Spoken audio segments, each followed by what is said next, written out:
test, 1, 2, 1, 2. Let's see, do you have audio coming to you? I love it when that works. Test, test, test. Lovely. Tell me when you're all set with the test for levels. I'm assuming that this is going to be louder than a microphone stand with somebody that's this far away from it, but I'll make the best out of it. So we'll make that happen. All right. So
Test, test.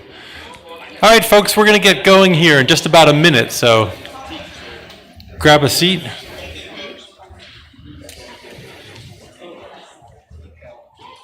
we have to do a show tune number?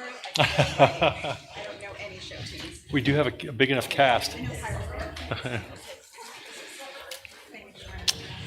Okay, good evening, ladies and gentlemen. This is a public forum that's being hosted by the Hartford School District. My name is Chuck Worcester. I'm the elected school district moderator, though I'm not serving in that capacity tonight. Rather, I'm kind of acting as the host and MC here for this distinguished panel. There's a lot going on in the world these days, which means you may have missed that there's a lot going on in education these days in Vermont and a lot going on in education right here in Hartford. In particular, there's talk about changing the way public education is delivered and funded in Vermont, which would be potentially the biggest change in about a quarter of a century since Act 60 and the Brigham decision. There's also a likelihood that substantial parts of this building will need to be replaced, which will be the biggest change in this building in more than half a century. So both of these are large, important events that in normal times would probably dominate the newspapers and our discussions. So we're really fortunate tonight to have an excellent panel here with a variety of backgrounds to kind of talk us through some of the issues about what's happening now in Hartford and in the state. And mostly what we're going to do this evening is have it be a question and answer.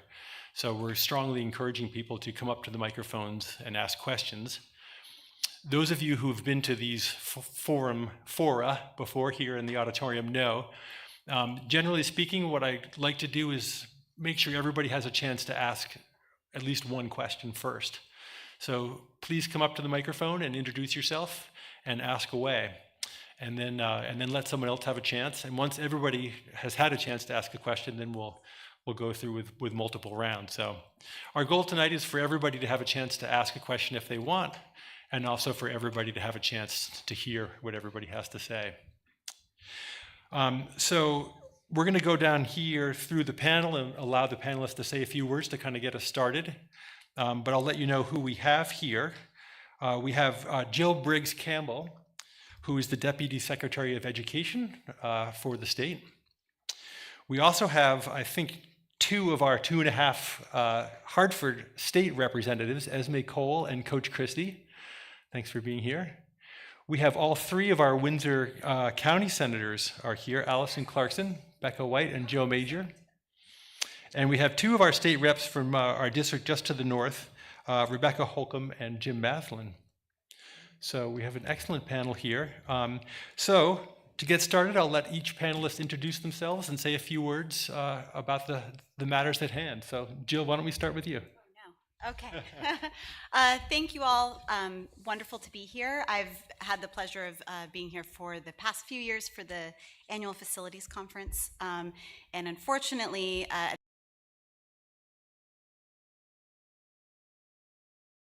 Agency of Education, one of my previous hats that I've worn was the agency personnel responsible for the PCB issue. So I've actually had to be here for those meetings as well, which is less fun. So I'm very happy that we have the opportunity to tonight. There is so much going on with education, education transformation, and really looking at generational change. And so there's a lot of complexity to it. And I can sort of speak, I mean, do we want to kind of speak briefly about where we are with all of these different proposals, or just sort of let folks? Yeah, maybe like throw out some interesting tidbit that's going to cause people to ask good questions. Interesting tidbit. There's a couple. So as folks know, I think maybe let's start with how we sort of all got here, right? And why we're having these kind of big conversations with a lot of urgency within the legislative session. So reminder that last year we saw a historic voting down of budgets. Over 30% of budgets were voted down, which had really never happened before. We saw really increasing costs. We saw the end of some of our COVID era funds, which created additional pressures on our systems and education systems that we're still trying to recover from the pandemic. And that recovery is going to take a really long time. And in addition, in November, we saw, kind of a real urgency and narrative around the rising cost of property taxes and general concerns around affordability. So I think there was a broad understanding, and we saw both in, kind of leadership in the General Assembly and then also from the governor's team, a desire to put forth some bold proposals. The Education Commission was created, and Secretary Saunders sits on that as well, to really try to think our way through the vision for the future of education. And so we had sort of the presentation from the governor of an education transformation proposal. And it was big and comprehensive, and I think for some folks was, felt maybe too big or maybe too fast, but really invited everyone to engage with the conversation and what are different ideas and different pathways that we can get to the future of education. And sort of I call it our three-legged stool, that we're always pointing to when we're having any of these conversations with our colleagues in the State House or you folks in the field, is this sort of three-legged stool of a system that is affordable, that is equitable, and by equitable, I mean fair, right? This idea that every kid, no matter where you are, you're going to have the same resources and opportunities, right? Zip code is not destiny, is sort of our kind of mantra. And then also a system that's really high quality. And those are the goals. It's as simple as that. The way to get there might be complicated, there might be different pathways, but that's how we're approaching all of these conversations. And so I think I'll pause there because I think we can dive into the details as we move along. But I think we actually have a shared vision, and it feels increasingly like we are in agreement actually on more than we think we are. And that we actually have broad consensus on some of the really big picture things. And now we're into those details where maybe we have less agreement. But to me, what kind of keeps me getting up every morning right now is that reminder that we actually do have a really strong shared commitment to public education in this state. It's what brought me here to raise my kids. And it's truly unique as someone who has taught in different places where that is not always the case, and I always kind of hold to that value. So we share that value, and then how do we get there, I think, is what we're all kind of working our way through. So I will yield. Great, thanks, Jill. Yeah, Rebecca. So first of all, thank you for having me here. And I love coming to Hartford because I love your district. And I want to, for any educator in the audience, I want to give a shout out to you because it's been a really tough couple years. We actually did have a lot of budgets voted down. That was right before Act 46. Our districts have been through consolidation. They've been through an epic pandemic. They've been coping with a mental health crisis. And now we're talking about turning them upside down on their heads. And every day they are showing up and taking care of our community's kids. And I judge us as a state by how well we take care of our children. Because every time we take care of our kids, that is an act of faith and belief in our future. So I want to really give a shout out to our educators. It's been really tough. I've been hearing a lot about that. And all of this talk at the state level makes you nervous. All that talk at the federal level when you're trying to keep kids safe feels very scary. And you have my deep gratitude and deep gratitude to this community for showing up for your kids over and over again, despite all that challenge. So first applause to you. I want to go back a little bit to why we're here. And I agree. Vermonters are really struggling with cost of living. I hear that all the time. That's the single thing I hear the most. People want to be able to be here. In fact, your fire chief was in our committee the other day saying, hey, people just want to have a good school, send their kids, know they're going to be okay, pay their bills, work hard, and know that if they need health care, they're going to get it. That's what we're supposed to do in state government. And last year, when you think about what drove that big increase, I always, as a former Secretary of Education, go back to the data, say what actually drove that increase. And that increase was driven by about 100 million, primarily 100 million in budgeted increases 1 year in healthcare related costs. Our healthcare system is so broken. The average marketplace plan, I just got out of a 5-hour car trip. I'm sorry, you're gonna have to deal with me.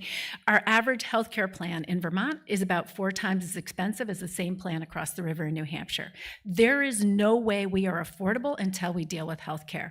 Same thing with mental health. That is part of our big driver of cost. So when we say costs are up, a big reason why they are up is healthcare. Another is housing. And we've all been dealing with that rising cost of housing. You can't get affordable housing in the state of Vermont right now.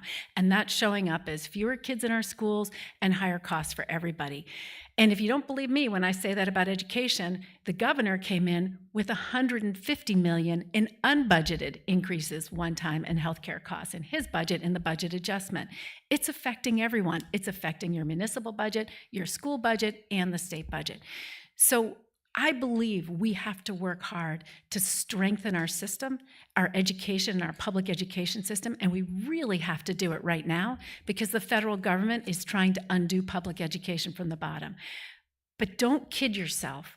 This is also a healthcare problem and a housing problem, and do not let those of us at this table tell you otherwise, because there is no way to make our schools affordable if we don't take on those issues as well.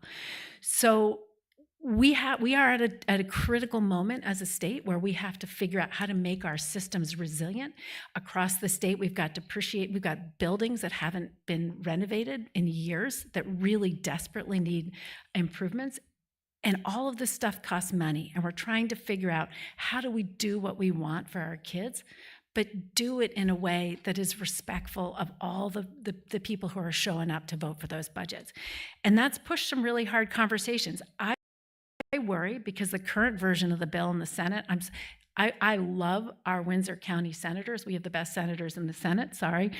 But none of them are on the Senate Education Committee or on the Senate Finance Committee. And I'm sorry, but some of what their colleagues are doing right now, it's not great. I have serious concerns, and it will not make it through the House. We may end up with no bill. And at this point, if what's coming through the Senate is what we got, I'm okay with that, because it's not focused on kids, and it's not focused on making sure we have strong systems, that we're using our dollars wisely, and we're making sure it's going where it makes the biggest difference for our kids and communities. In fact, they even changed the meaning or the purpose of the commission from focusing on an education vision to focusing on government.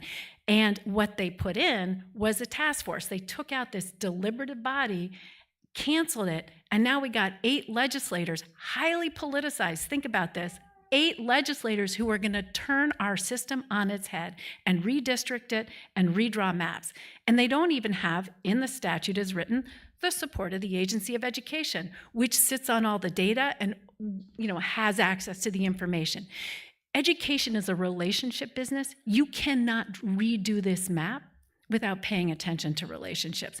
So we got some real issues in this bill, and we're going to have to keep working on it. Great, Rebecca, that's a good start. Great, sorry. I'm going to keep going because I believe Fantastic, in this stuff. good. We'll come back, I'm sure. Yes, Talking thank you. to myself. So just so we're clear, you put me after the deputy of the secretary of the Department of Education, and then a former secretary of education. Expect me to act like I know what I'm talking about. But anyway, I think one of the things that Rebecca touched on that we have to focus on, probably more than anything, is healthcare. That is the driver, and that's why so much of our property taxes last year went up, is because of healthcare. And I cannot stress that enough. Now, we have to fix what we have as far as our foundation formula, and we're going to try to do that. But the one thing that I caution you on is that this is going to be a quick fix. It is not. It is absolutely not. This took generations to get to, and it's going to take a little while to fix it. So people are expecting that we're going to buy down your property taxes this year, and then next year it'll stay the same. We don't know that. And then you come into a situation where the governor's plan, the House's plan, and then the Senate's plans were completely different.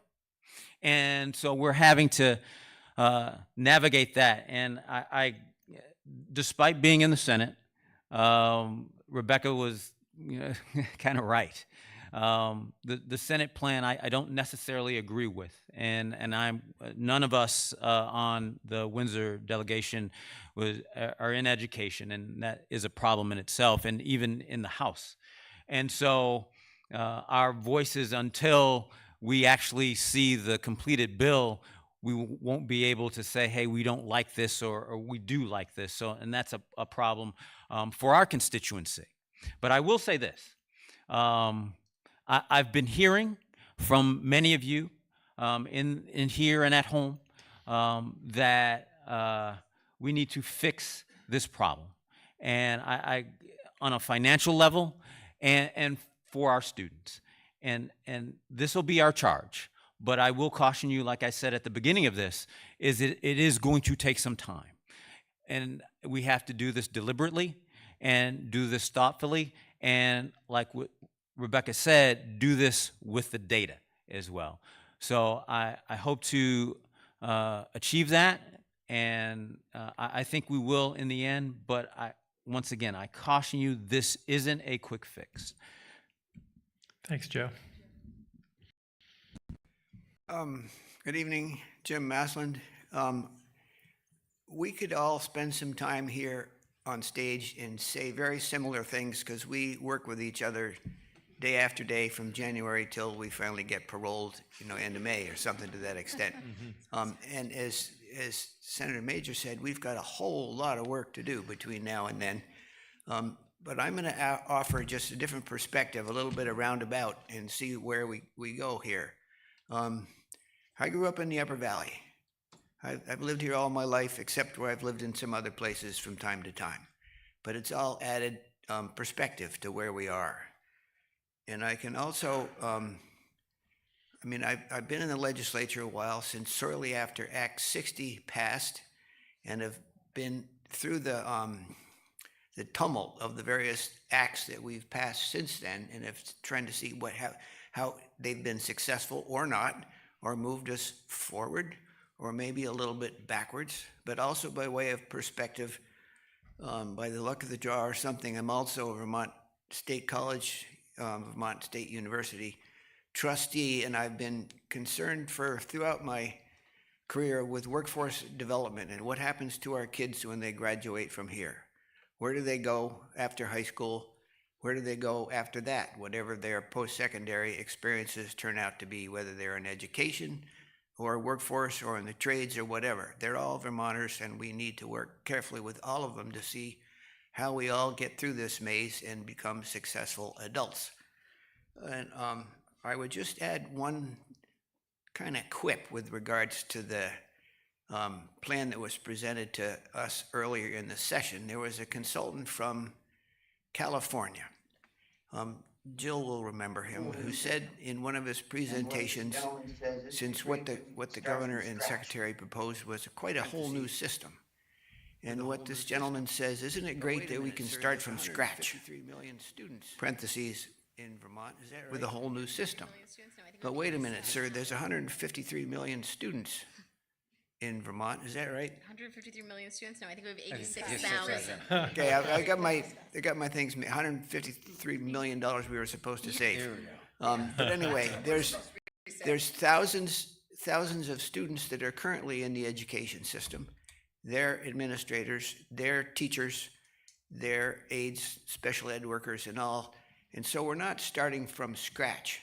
We're starting with this is our baseline, and the object of the exercise. We're not just going to set all of our existing system off to the side while we blithely come up with something new. And as you all understand, if you're following the news, it is a struggle for us to work our ways through this. And part of the reason it's a struggle is we know each other, we respect each other, we're working hard for each other, and we're working hard for you. And so it's It'll be really interesting to see where we end up at the end of May, which is when they say we'll finish this session. Knowing full well this is the first year of a biennium, there'll be the second year to come, and a number of years thereafter to try to implement whatever we wisely design and try to implement. So nice to see you. Any questions are welcome. I've Great. run my words for the moment, and Senator, go ahead. Thanks, Jim. Thank you, Representative Maslin. I'm Senator Becca White. I'm your former House representative as well. I'm a 2011 Hartford High School graduate. I see many of my former teachers, school board members, and I'm sorry about falling asleep in your class. But I just want to say 2 points because I think as you've already heard, this has been a process. The bill that we're all talking about is now in the Senate. It was just passed out of Senate Education's committee and is now going to Senate Finance. Again, none of your senators sit on those committees, but the main decision point that we have next after Senate Finance and Appropriations will be something called Conference Committee, which is where 3 House members and 3 senators kind of get into a room and negotiate out the finer points and the differences between that bill. So I just want to express to you the 2 values that I bring to this conversation, as I think we'll all be having conversations with our colleagues. The first is that I think public money should go to public schools. I thought that was a non-controversial opinion. Turns out it is not. I think that if you have an independent, private, or religious school, that at the very least they should not be getting the first go at public funding. The second thought, I know, it's like, this is like people in Hartford like this point. Not always when I go to other places, guys, do they agree with that point. The other point that I want to make that is my value that I heard during this last election, I didn't hear from people saying education is broken, education is a crisis, our students are failing. That is not what I heard from the election results. What I heard was people can't afford to live in Vermont and property taxes are too high. That's what I heard. We got that. I heard it. So we are buying down the tax rate. There can be debates on if that's a good idea now because we've got looming federal loss, but that's where we're at, is we're buying down the property tax rate to the tune of $77 million. So there will be property tax relief using reserve funding this year. So thinking about that value, I'm far more focused on how do we pay for education rather than how do we change our education system. Because I think we actually get exceptionally good outcomes for our students here, especially as a Hartford graduate who was a free school lunch kid. You know, I know exactly what kind of tools were in the toolbox for my educators. So my focus has been making sure that second homeowners in particular pay a larger amount of money towards our education system. We have not been able to accomplish that because of the way that our non-homestead tax exemption is set up. You have homestead tax rate. If you're in this room, that's probably what you pay is homestead tax rate. And then there's this whole other category of non-homestead tax rate, which is commercial, agriculture, second homes, rentals, all of it.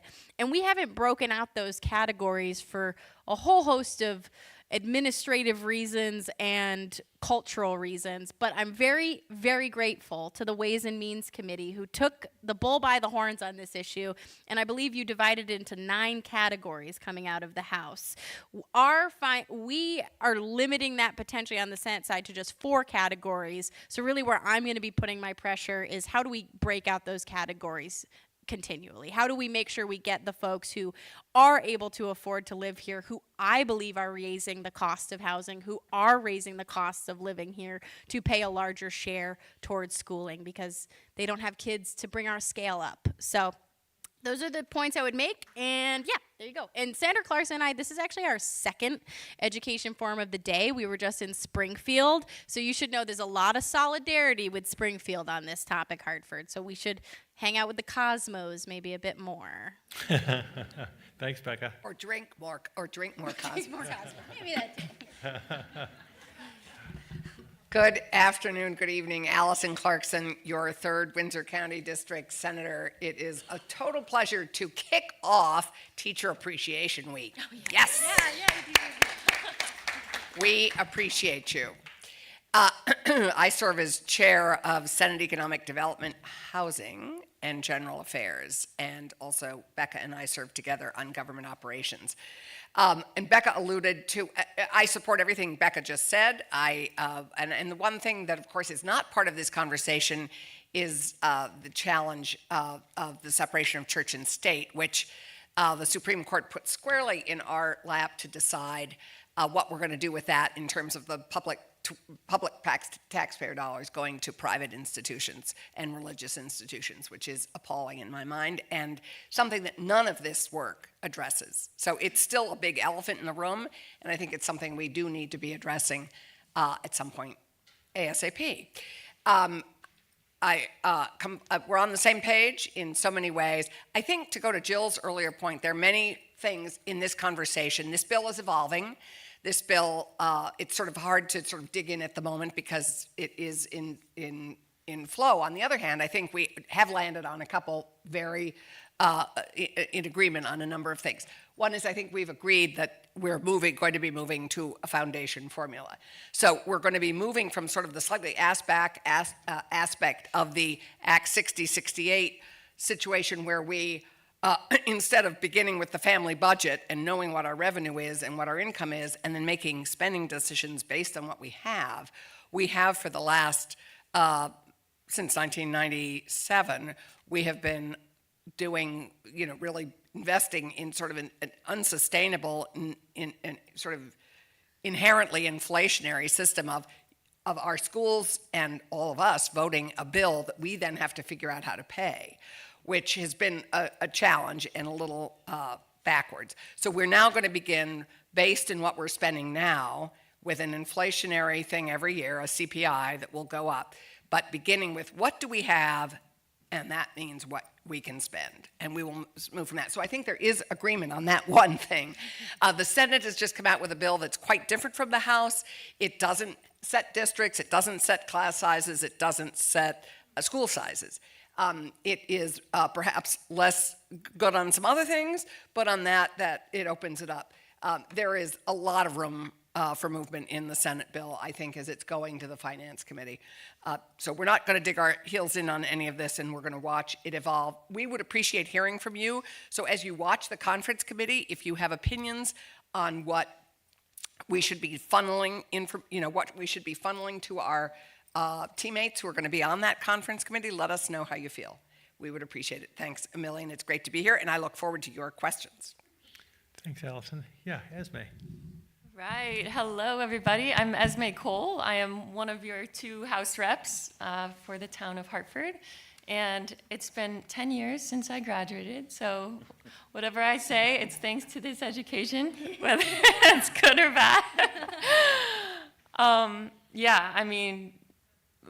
Excellent points iterated here. I think it is pretty fascinating, the differences, the 3 different, proposals that we have on the table here. And I do think they kind of exemplify the different personalities in the House and Senate and in the governor's office. I think the most challenging issue we're facing here is, of course, the way we're paying for education is not sustainable. It's too much, and we're not paying more money every year for things that actually result in perhaps better outcomes for our children.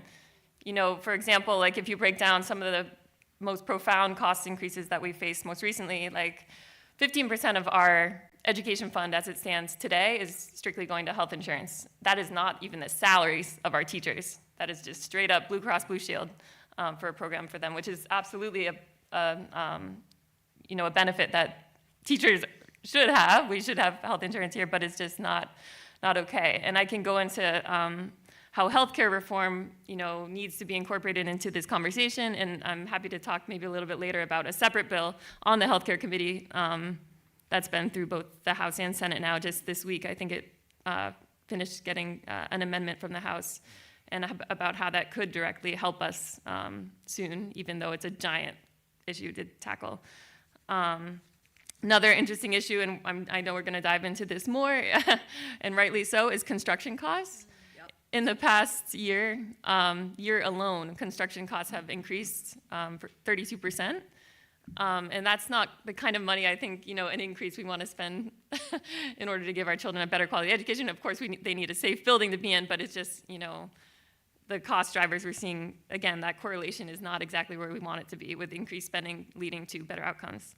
Another interesting piece here that has played into the property tax equation is the Joint Fiscal Office, actually the Agency of Education put out a great study which surveyed different school districts, and of those school districts that responded, which were the majority, I think only a few did not, we've seen a total uptick in 648 full-time mental health staff in our schools.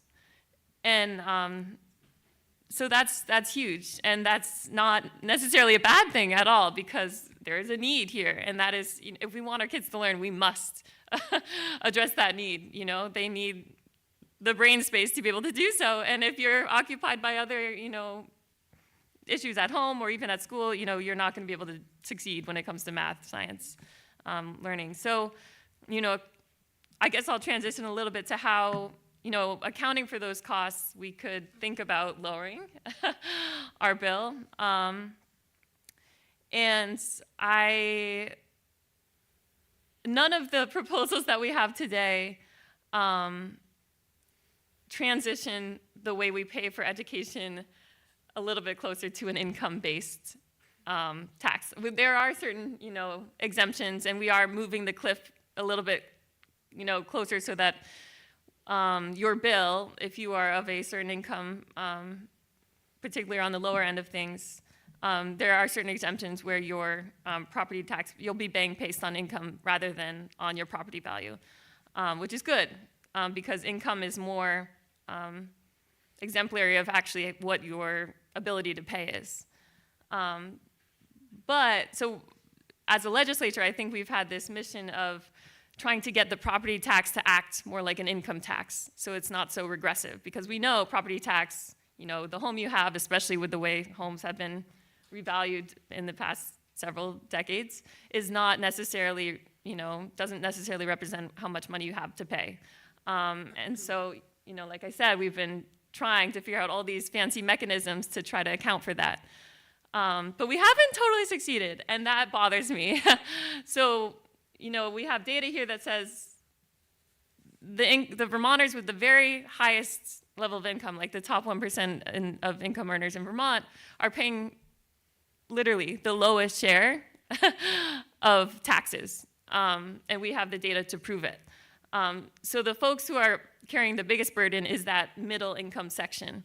Because as a legislature, we've done a pretty good job of, you know, working in that very bottom percentile of the lowest income earners at creating sort of stopgaps to make sure that they aren't exerting, you know, all of their spending ability on property taxes alone. But that middle income portion, like, we need to address this immediately, and I am concerned that the proposals, any of the three proposals that we're talking about today, don't do that. Maybe a little bit on the removing that cliff, but I think we can do better there. Great, Esme, that's great. Sorry, I'm just rambling. That's a good start. Fantastic. You brought up some new topics here, so yeah, I'd love to hear a quick intro from Coach, and then we'll open it up. And I will make it quick, because I think you've heard everything that we're dealing with, you know, as a legislature from a policy perspective in Montpelier. Just a quick historical piece. In 1980, when I started with the school district, we were looking at a family plan, insurance plan that cost roughly $6,000 to $7,000. Now, fast forward to 2025, and we're looking at family plans in excess of $45,000. That's the unsustainable part of our problem, you know, as identified by my colleagues. And that is the root, or one of the roots that needs to be addressed, and addressed directly. The other thing, you know, I think it was very well stated that our system is performing for our kids well. When we look at the outcomes, you know, we have some of the best teachers, we have some of the best administrators, and our kids are knocking it out of the park. You know, look at the results. You know, national, you know, acclaim in the performing arts. We look at our science areas. We have students that are working for NASA that have graduated from our, you know, local high schools. One happened to be from Hartford specifically, but, you know, we'll just chalk that up to Vermont. It must be the water. And it's just exciting to see the successes. It was always great to listen to the students talk, especially at UVM, at commencement time, about what they were going to do next. And we helped get them to that next. And that's an achievement, I think, that our system has provided for our students. And kudos to the folks that support those kids. And that's all of us, our teachers and parents. So let's keep that, you know, focus. And the only other thing that I can think of that, you know, bothers a number of us is we've kind of lost our way a little bit around climate. And when I say climate, not the climate outside, but the climate inside of our buildings. And how do we support our educators and, you know, our students and families around maintaining a climate that allows our kids to be as successful as possible. So at that point, I'll. Great, thanks, Coach. Great. Okay, we've had a good broad spectrum here of topics to ponder and munch on. Who would love to ask the first question? Anybody want to come up and approach the microphone? All right. I have a few questions here too I can throw in, but yeah. Just introduce yourself and ask away. Hi, I'm Kate. I am a mother of 2 neurodivergent children in White River School, and I want to say to the White River School, you guys rock. The support that the teachers give, not the government, unfortunately, is amazing. My kid is smart as all hell. He excels in education, both of them actually, but socially, no. And because of that, he doesn't qualify. They both don't qualify for an IEP. But you, Linda, I'm trying to do this without crying because Linda has been everyone in White River School. They go out of their way to make sure that my kids get the support. And it's not because of the funding, and it's not because of recognizing that neurodiversity is unseen when it comes to education. It's the social part. My kid is masking 24/7 at school. He's exhausted. And he comes home and he says he doesn't have friends, but my teachers say, like, he's playing with kids. Well, because in his head, he's so preoccupied trying to figure out what's going on. What are we going to do with these budget changes? What are we going to do to support families like mine? And we're a decent family. We work at the VA. So on top of worrying about my children, we're worrying about other things too. Like, a lot of crap's going on. Well, how are you going to support us? How are you going to support those teachers that are taking the time out of their day to figure out a solution for my children to get the best out of their education? What are you thinking about with that? So, great, thanks. thanks. Yeah, lovely question.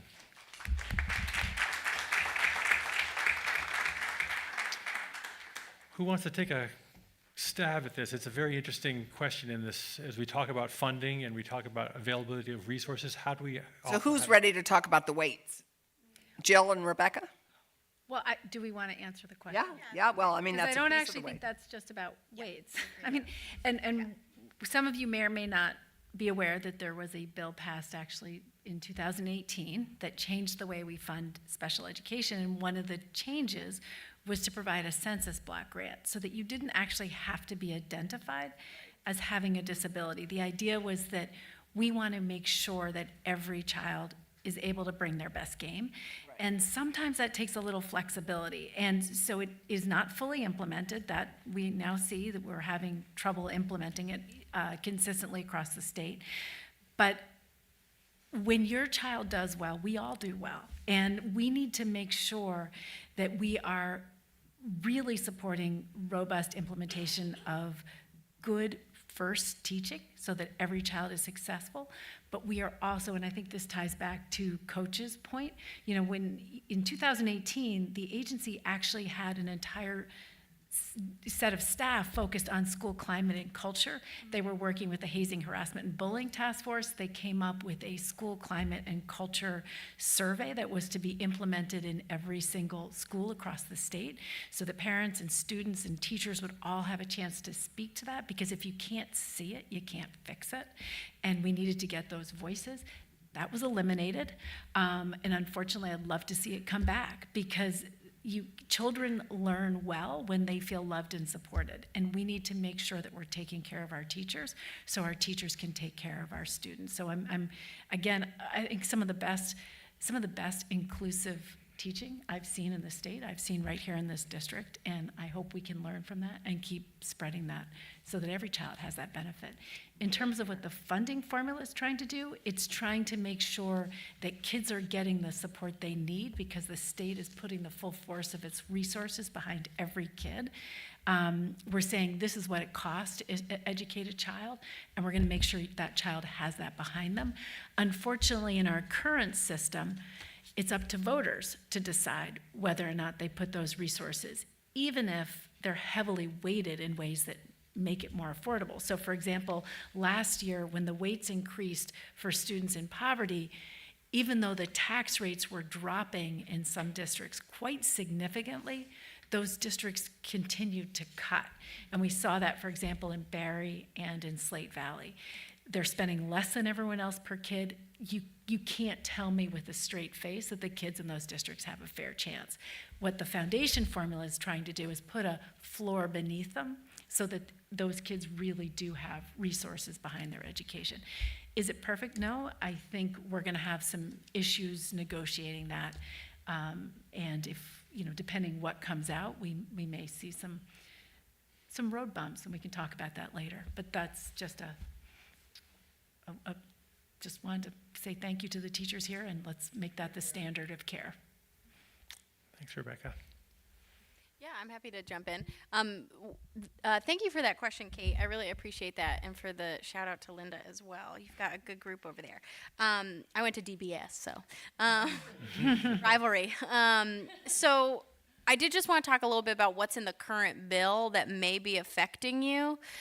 So the foundation formula we've all been talking about is one solid amount of money. I believe it's $14,000. We're still in agreement on, I think it's around $14,000 as a straight amount per pupil that the district will have. And then on top of that amount, there's weights.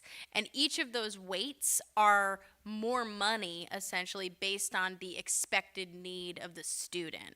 And we talked a little bit about this in Springfield, and it is a bit awkward to try to explain that one child may cost more to educate than another child. That's not really a conversation I like to live in, but that's the reality. Is there are certain needs that do have expense that go along with them to make sure that everyone is getting an equitable education. So the way that the bill came over from the House side included weights for those who are English as a second language or where their proficiency with English is getting more money. Those who are in economic circumstances that are like free and reduced lunch, you would get an additional weight for that. Also, special needs education, although I think to your point, I'm not sure how that would relate if your child doesn't have an IEP and how that would be weighted. I don't know. And then there was also weights for middle school and high school students differently.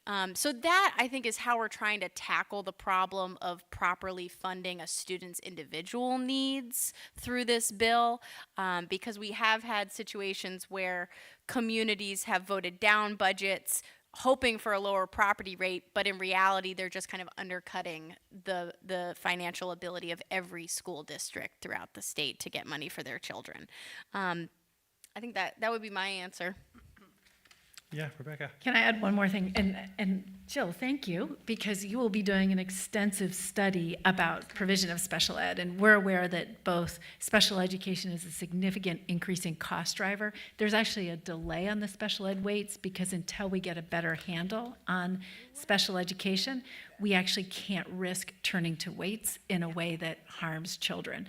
So there's a break in there that if we don't take the time, and we're already beginning, I know you got some requests this week, but we're already beginning the process of trying to educate both the legislature and have the agency think through so that we can do good work to support students with disabilities. I think we actually have some pretty strong consensus here, is that we don't, around that kind of delay on any changes to the special education funding, which, again, to your point, it supports not just students with an individualized education plan, but it's that general classroom practice and the additional supports that all kids can access. That's a best practice that we've known for, gosh, almost a decade now, right? Through Act 173, that kind of multi-tiered systems of support and really investing in that in the system. 30 years. Yeah. 40 years. I was thinking 173, but yes, absolutely. Yeah. So we have, I think, this is another area where I think we have some consensus that we have improvements that we need to make in our delivery of special education and those additional supports across the entire education system.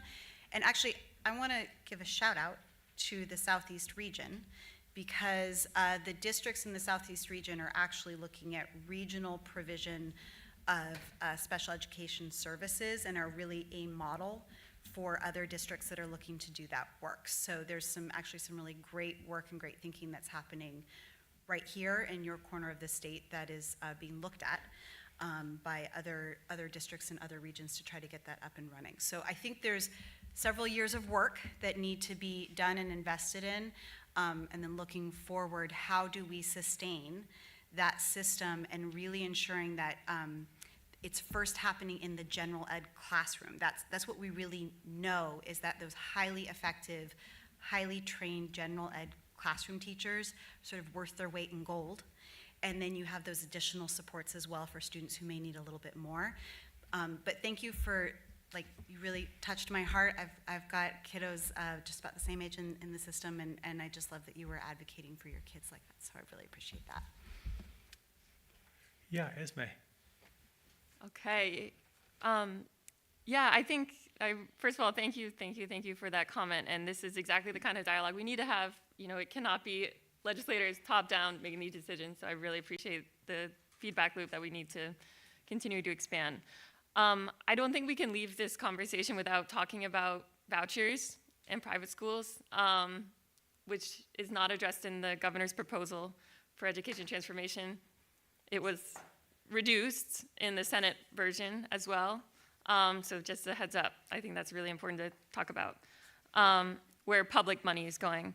So data shows, as a percentage, children that are technically more expensive to educate, so those pupil weights that we all know and don't maybe love, the greater percentage are going to public schools, so those with ELL considerations or that require special education support.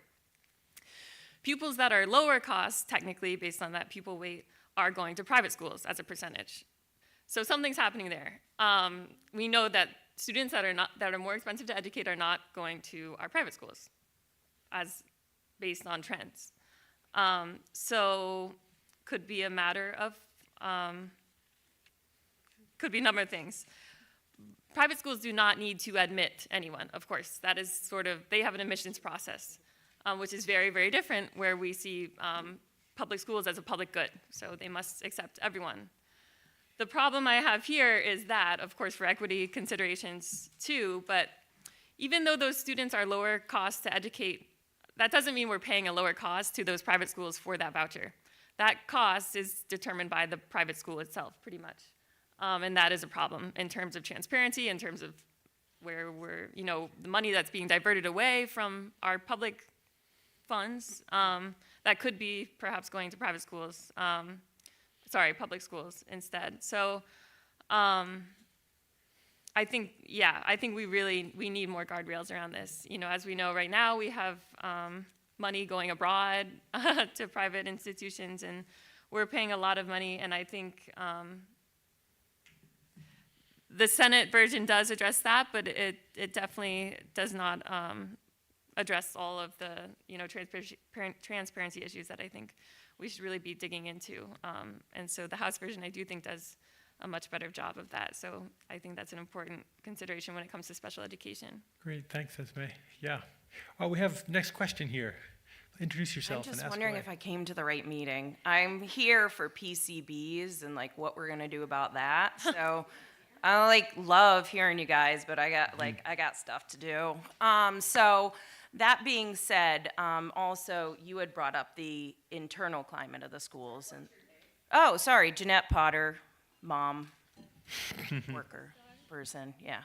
I'm curious what we're gonna do with PCBs, who's gonna pay for that, and what the expectations around that are. And I think I'm ever the pessimist, but I think there's all sorts of forever chemicals that we're gonna keep finding. So what are we gonna do to increase better the air quality in schools? And this coming from, I have kids in school who report, and I have been a direct witness to this, smelling vape secondhand. And so I think we're gonna have an issue like we had with bartenders and wait staff, who after 40 years, they banned smoking in restaurants because of this. I think that's a bigger issue to me, is if I'm smelling secondhand vape, then I'm getting nickel, lead, cadmium, formaldehyde, nicotine, and all sorts of other chemicals. And the kids are reporting to me that this is a pretty daily basis. So pretty easy fix in my mind to put none of the bathrooms that I'm aware of have a exhaust vent like you have in your house that takes out disgusting air. So I literally like that you said that I want, what are we doing with the air that's in the school? We also have wildfire smoke and all sorts of stuff as climate change. I have 2 kids with asthma, so I'm a little hypervigilant to this. So what are we gonna do about that, and who's gonna pay? Great. So air quality and who's paying for it? And what are we doing with the school? Yes, Jim. Let me just take a crack at that, ma'am. And first I'll be blunt, which is to say, right at this moment, we don't know, to be perfectly truthful. We've been aware for some period of time that there are PCB issues in schools and other kinds of contaminants. And we had Bill recently to try to do some assessment of the PCBs and other kind of contaminants in schools. And that was, you could say, maybe a first stage to the point where we try to figure out where these things are. But we have yet to figure out how on earth we're going to pay for remediation. I mean, that's just truthful. Along with all the other things that are adding to the cost of education, that's one. I can tell you part of my experience or education and whatnot is in civil engineering, and I'm aware of the complications of trying to address a situation like that, particularly when we have so many other issues, not trying to make an excuse, ma'am, that we're trying to navigate through with regard to education spending right now. To be blunt, as I said at the beginning, it's very, very difficult to try to figure this out and to navigate to somewhere where we should go, particularly since I don't know that we have what I would call a truthfully established air quality standard. We can approximate one, but I don't think that we know where the bottom line is yet. And so as such, we certainly don't know what the total cost is going to be, other than to say, I completely agree with you and the other parents, grandparents in the room, that we don't want to bring our kids up in a school system that's going to make them sick. That's the sort of the starting point right now. We all recognize our kids need to be educated for their sake as well as everybody else's. And the question is, how are we going to navigate from here to there? And if we get back to the question of neurodivergent kids in special education, I have some comments on that, which has to do with the public response to that as much as this is a question here for you, ma'am. What's our public response to how we're going to get from here to there? Thanks. Question for the group here. I know, obviously Burlington went through this with their high school, the PCB. Do we know, does anybody in the legislature know sort of the extent of the problem statewide? What do we know so far? It depends on who you ask, I would say. It really does depend on who you ask. What was interesting, I think you were there as well, Senator Clarkson, but we had a meeting a year ago with many superintendents across the state, with members of the teachers union, and they were describing stories to us that didn't seem to meet like scientific muster of where one section of a building had extremely high PCBs, another section of the building had no registration of PCBs, but the entire section of the whole building had to be unusable because of that, and basically forcing students into lower quality rooms or pushing them into one section of a school. So obviously toxic chemicals are an issue, but I think depending on who you ask, the level of risk and the way that we went about testing it, obviously it was during COVID-19. We were all very, very concerned, very heightened awareness of illness. I do think we're going to need to reflect a little bit more about what is the actual problem that we're trying to address, and are kicking kids out of school classrooms that they were previously in. Actually, is that actually as effective as smaller term remediation? Like they were saying that it was sometimes the gaskets around the door, and if they couldn't remove the gaskets around the door because they couldn't touch the material, but they had to leave the gaskets in the door. A lot of the stories have become a little illogical when it comes to PCBs, and I don't understand the extent of the problem myself. But I did just want to answer the vaping thing real quick, which is, vaping is terrible. I'm so glad I missed the generation where vaping was like cool for a few years there. We tried to make flavored tobacco, like watermelon and unicorn kisses flavors, illegal and not accessible because they seem to be targeting children. The governor vetoed that bill. The reason that we pushed it was because we felt that children were being targeted. So if you support not having access to vaping, targeting children, flavored tobacco, we can actually move an ordinance locally to ban flavored tobacco. That was a move that was actually completely bipartisan on the select board at the time, but didn't end up coming to fruition. So there are things we can do about vaping here in particular, and hopefully the governor will either be different or will support vaping being not as targeted towards children in the future. Any more comments on the PCB and sort of capital funding? Yeah, Rebecca. Oh, Allison, sorry. Yep, go ahead. Hey, you go first. Nope. Well, and I think there's a little asymmetry because some of us actually worked on this. I want you to know we are trying. I don't want to leave the impression that we aren't talking about this. So there is extensive language in the bill around a school construction program. There is also a mechanism. It is not sufficient, but if districts choose to spend above the base foundation plan, and some districts will have to, they have to pay a penalty effectively. And so they basically pay double for paying more, and that ensures that there's enough resources available to support programming in other districts that are choosing not to do that or may not have the resources. That currently we're talking about directing to some of this PCB programming as well. The other way we have to hit, and this goes right back to what Esme was saying, we have to prioritize. We can't do everything. And when that bill was passed, for some reason, we didn't just support public schools. We didn't just support independent schools that are approved to serve. We are also doing renovation, potentially on the hook for renovation in tiny micro private schools that aren't receiving tuition, aren't eligible for that, and might have only 3 or 4 kids in statute. We got to ask as a state, what are we able to do and prioritize in ways that make sure we're really making sure that our responsibility to our kids is met. And if people are choosing to opt out and cook and fish in their kitchen for dinner, is that going to make them register PCBs? I don't know. We got to sort of figure this out, because as the levels are so low in that bill, there are districts that have done millions of dollars in renovations and had levels come back higher than they were before. Right. So we got to be smarter here than we've been in terms of what we can afford to do, how we prioritize and target the buildings that need to address these urgent identified issues. And we also need to look at how we're going to generate. And there is a mechanism to generate revenue in the bill that is currently going through. We'll see how that fares. It's not enough. It's not enough. We face $6 billion of school renovation and construction costs. Sewage backing up in schools is, to me, a lot more challenging and needs to be addressed a lot faster than a very low level of PCB. I am not sure that there is the actual harm everybody thought was going to be with PCBs. Clearly, toxic chemicals are an issue.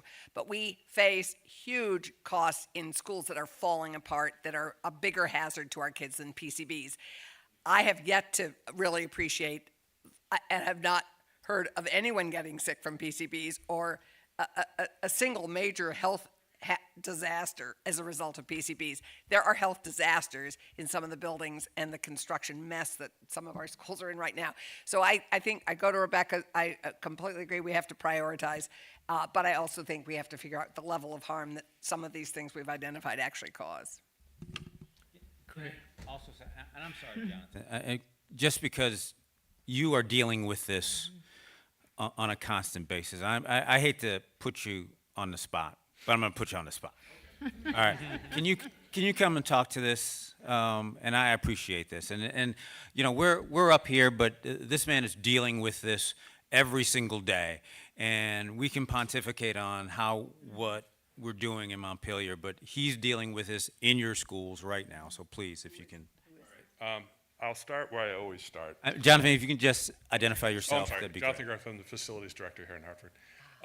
And I'm going to start, forgive me, some of you have heard this before, I always start with these 4 things that we kind of build on every day. The first is keeping people safe. Students, faculty, staff, the people who use our facilities. The second is supporting the programs of the schools, curricular, co-curricular, academic, the performing arts, all of that stuff. The lunches, the support services. The next one is near and dear to the Hartford community. I hear about it all the time, is our financial well-being, our stewardship of the funds, regardless of where they come from. Whether it's a grant or taxes or whatever, we have the same standard of care. And that's both right now and down the road, long term. This district approved a facilities bond last year, and I took that as an investment and a vote of confidence in the long term. And then the last piece is, kind of goes to your point about PCBs, it's an awareness of the regulatory issues here. So where I came into this, brand new to the pre-K through 12 world, was here's Act 74, and that says, paraphrasing, we will by July of 25 test the air in all schools built or significantly renovated prior to 1980. That's what we're told to do, so that's what we did. The program has evolved a little bit, but we went through the sampling process at the middle school, the air sampling, the inventory at the middle school, the air sampling at the middle school, we came back fine. We had base level PCBs that sadly you're going to find all over the world now. We've done it, we live with that. I have some good news. Can I give people good news? Yeah. Last year, the state was intending to test the air at White River Elementary and did not have, at the time, the means to do that. So they pushed it off for another year. And so I reached out this winter and said, now we're going to do it, right? And they said, well, we still don't quite have the means. We want to push it out farther. The board supported us doing that testing independently. So we did that. And we learned just a few days ago that White River came back clean. We do not have a PC problem at White River, which is fantastic. So we had 3 schools, this one, the middle school in White River, that fell into that suspect category. 2 out of 3 are good. Now, that's a little bit of a red herring because this is the biggest, this is the 800-pound gorilla. What we discovered here, keeping those 4 things in mind, is we did the original inventory. This is the building. These are the materials we have. These are the ones that are suspect. We had really solid support from the state agencies involved, from the environmental folks involved. We identified in this building, we have some sketchy stuff. So we did the air sampling, and then there's, to go to that, there's an immediate action level, which means get out of Dodge, vacate, which we did in a couple places. There's a school action level, which means you got to make a plan. We had a whole lot of that, including the space we're in right now. So when we got those air samples, the next step, I'm trying to move faster, is to actually test materials. So like in this room, the materials they tested were the paints, the caulks, the glazings, anything that has to be elastic, right? And we got some pretty high readings. And so what are we going to do with that? The next step that we decided to do, and the board supported, was to do what's called substrate sampling, which is how far into the materials did that toxin get. And in the case of this space and most of the spaces in this building that we have done that substrate sampling, it's 1 to 5 inches into the concrete. That's a problem. Now, a good thing, and you can kind of see it in here, this is a steel building. So we could take every concrete block out of the building and still have a building. We spoke about this a little bit, there's a process called the ECA, the Evaluation of Corrective Action Alternatives, that the state uses to look at these things. And they say, can we encapsulate, can we ventilate, can we do all these other things? We looked at that here. In fact, we did some trials in the culinary arts rooms where they came in and they put foil over the glazing and they did all that, and they put in these little ventilators, and we ran our kitchen exhaust fans 24/7. We still are, because why not? And as someone alluded to, the air quality came back the same. It didn't work. And so what that led to is the understanding that to get rid of this problem, hitting that first column of safety to eliminate the problem, and that second one, we really have to look at this as a materials problem. The problem is in the space.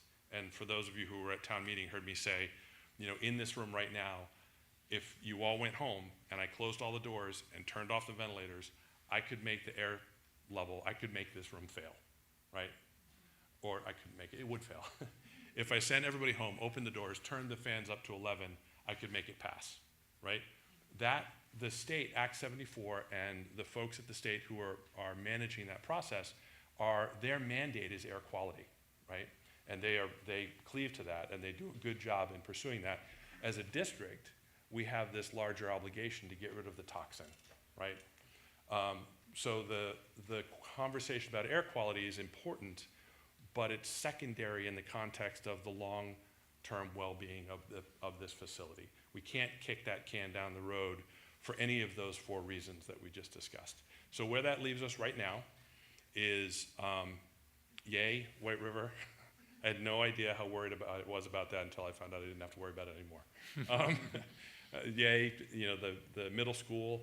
And we are going to continue to be vigilant. We're doing some major work in the middle school. We're replacing the chimney this summer. So when we do the normal suite of hazmat you do with any construction, lead, asbestos, we're just going to throw PCB in there too, because we're doing it as part of it's an abundance of caution. And what we'll probably find is we don't have a major problem, and we know that, check, great.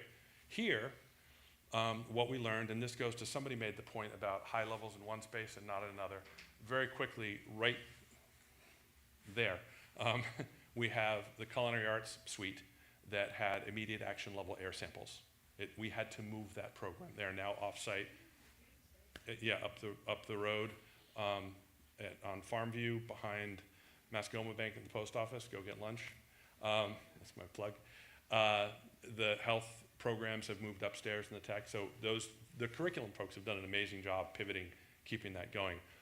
Now, right across the hall, we have the RRC, the Regional Resource Center, which is another really important program for some kids that need special attention. Phenomenal program. That space passed. We didn't even have the school action level. Now here's the thing, and I can speak to this because I own this. When I got here 3.5 years ago, the kids in there were in class in coats and hats and gloves because it was so cold. The reason for that was, at some point in history, doesn't matter, the space was renovated and they left the old unit ventilator heaters that were for a wood shop, I think, in the ceiling, and they were just simply too loud. The kids in that program could not learn in that environment, so they turned them off, and they were depending on the ambient heat from the hallways to heat that space. That's unacceptable. So I decided, and I'll own this, it's horribly inefficient, we shut them down and looked at our options. I brought in an engineer, and to renovate the space was just, we couldn't do it, we didn't have the money. But what we did have was a ventilation system on the roof with a little preheat coil. So we turned that up to incinerate. and for the last 3 years, we've been heating that space with the preheat coil on the ventilation system. So the kids aren't wearing jackets, the space is warm, but we're cycling the air 10 or 12 times a day. So we passed the air sample using the saving sample I just gave, but we have the same problem in the walls. Does that make sense? So the board, understanding all this, said, solve it. And I said, okay. So what we're going to do is do that same bulk material substrate sampling throughout the rest of the school before we do anything else, so we understand the entire context of this problem. Those areas that we know we have an immediate action level, we are in another swim lane concurrently. We're working on a plan to start abatement of that space as quickly as possible, phasing it in a way that, you know, Nelson Foggenhintel and his team are working on how we continue to support student programs while we do all this, with the goal being keep kids here, do this in a very measured, mindful manner. So we're not throwing kids into all kinds of wacky, unplanned, ad hoc spaces, but kind of very methodically. So none of this, other than White River, is really good news here. It's a ton of work. It does involve, to get rid of these toxins, getting rid of those cinder block walls, because there's no other way to do it. We can't, you know, I brought people in, can we bead blast it? Can we, you know, Nelson walked through with me and we looked at each other and shook our heads. We said, can we do this? And they're like, oh, can we do that? Talk into the microphone, please. Sorry. When we looked at our options and said, can we sandblast? And they said no. Can we encapsulate? And they said no. The only way to get rid of the actual toxin is to get rid of it, right? Or we're kicking a can down the road, both in terms of health and finance, because this will never be cheaper than it will be tomorrow.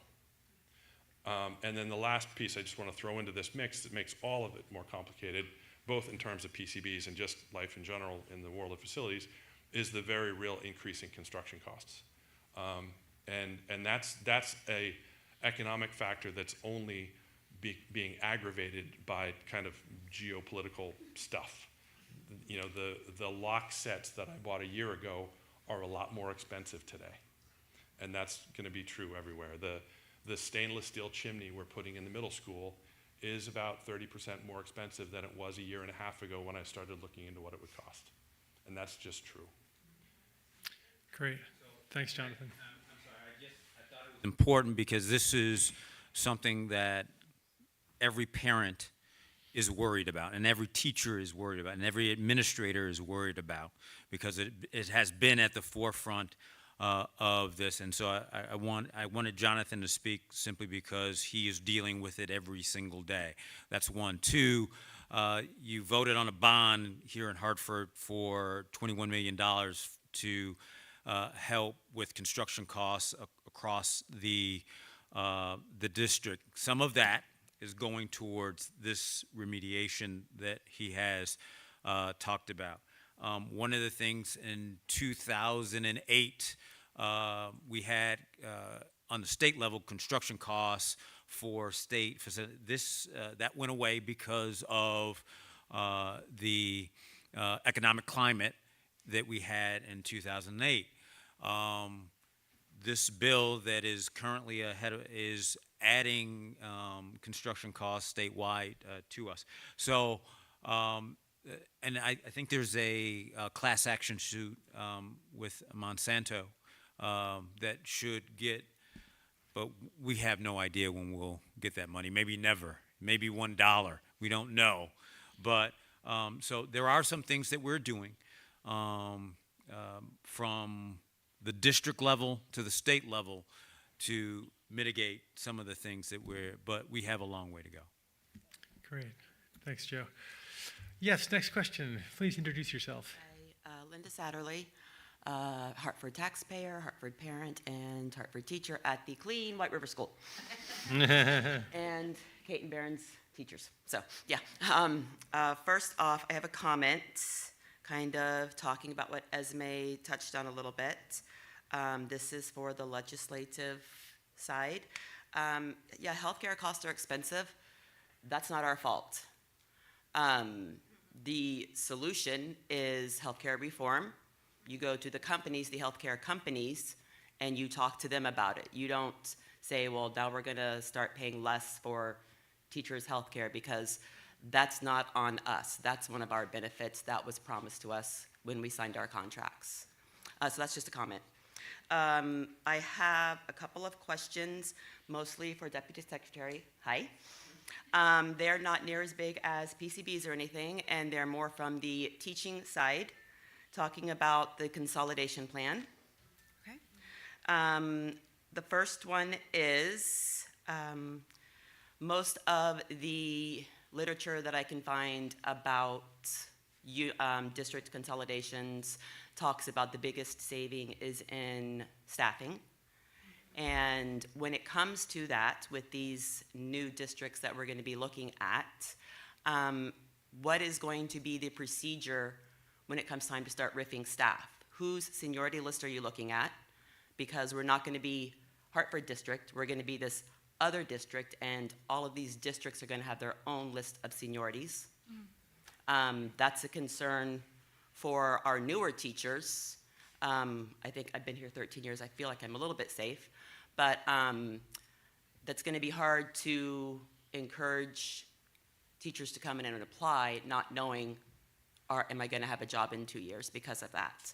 That's a consideration that I think needs to be batted about. I mean, it's a small detail, but it's a very valuable detail. And the second one is also about consolidation.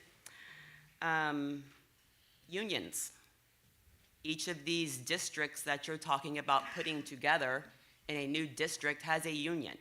And you cannot just say, well, sorry, your union is not valuable anymore and it's not a thing.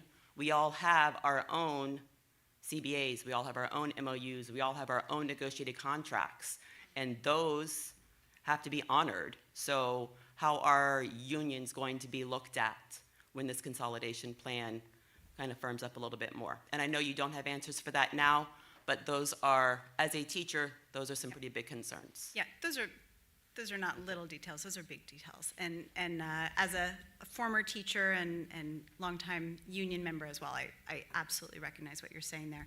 So I want to point out that I think every one of our current proposals contemplates some level of district consolidation future state. So I think that is, what I'm trying to say there is, I think that's going to be part of our education future. So what that looks like, the number, size, configuration is still to be determined, and the current two bills have that sort of put off until next session, but is part of the brief of the work that would be done over the summer. So I just want to kind of be clear about that as well.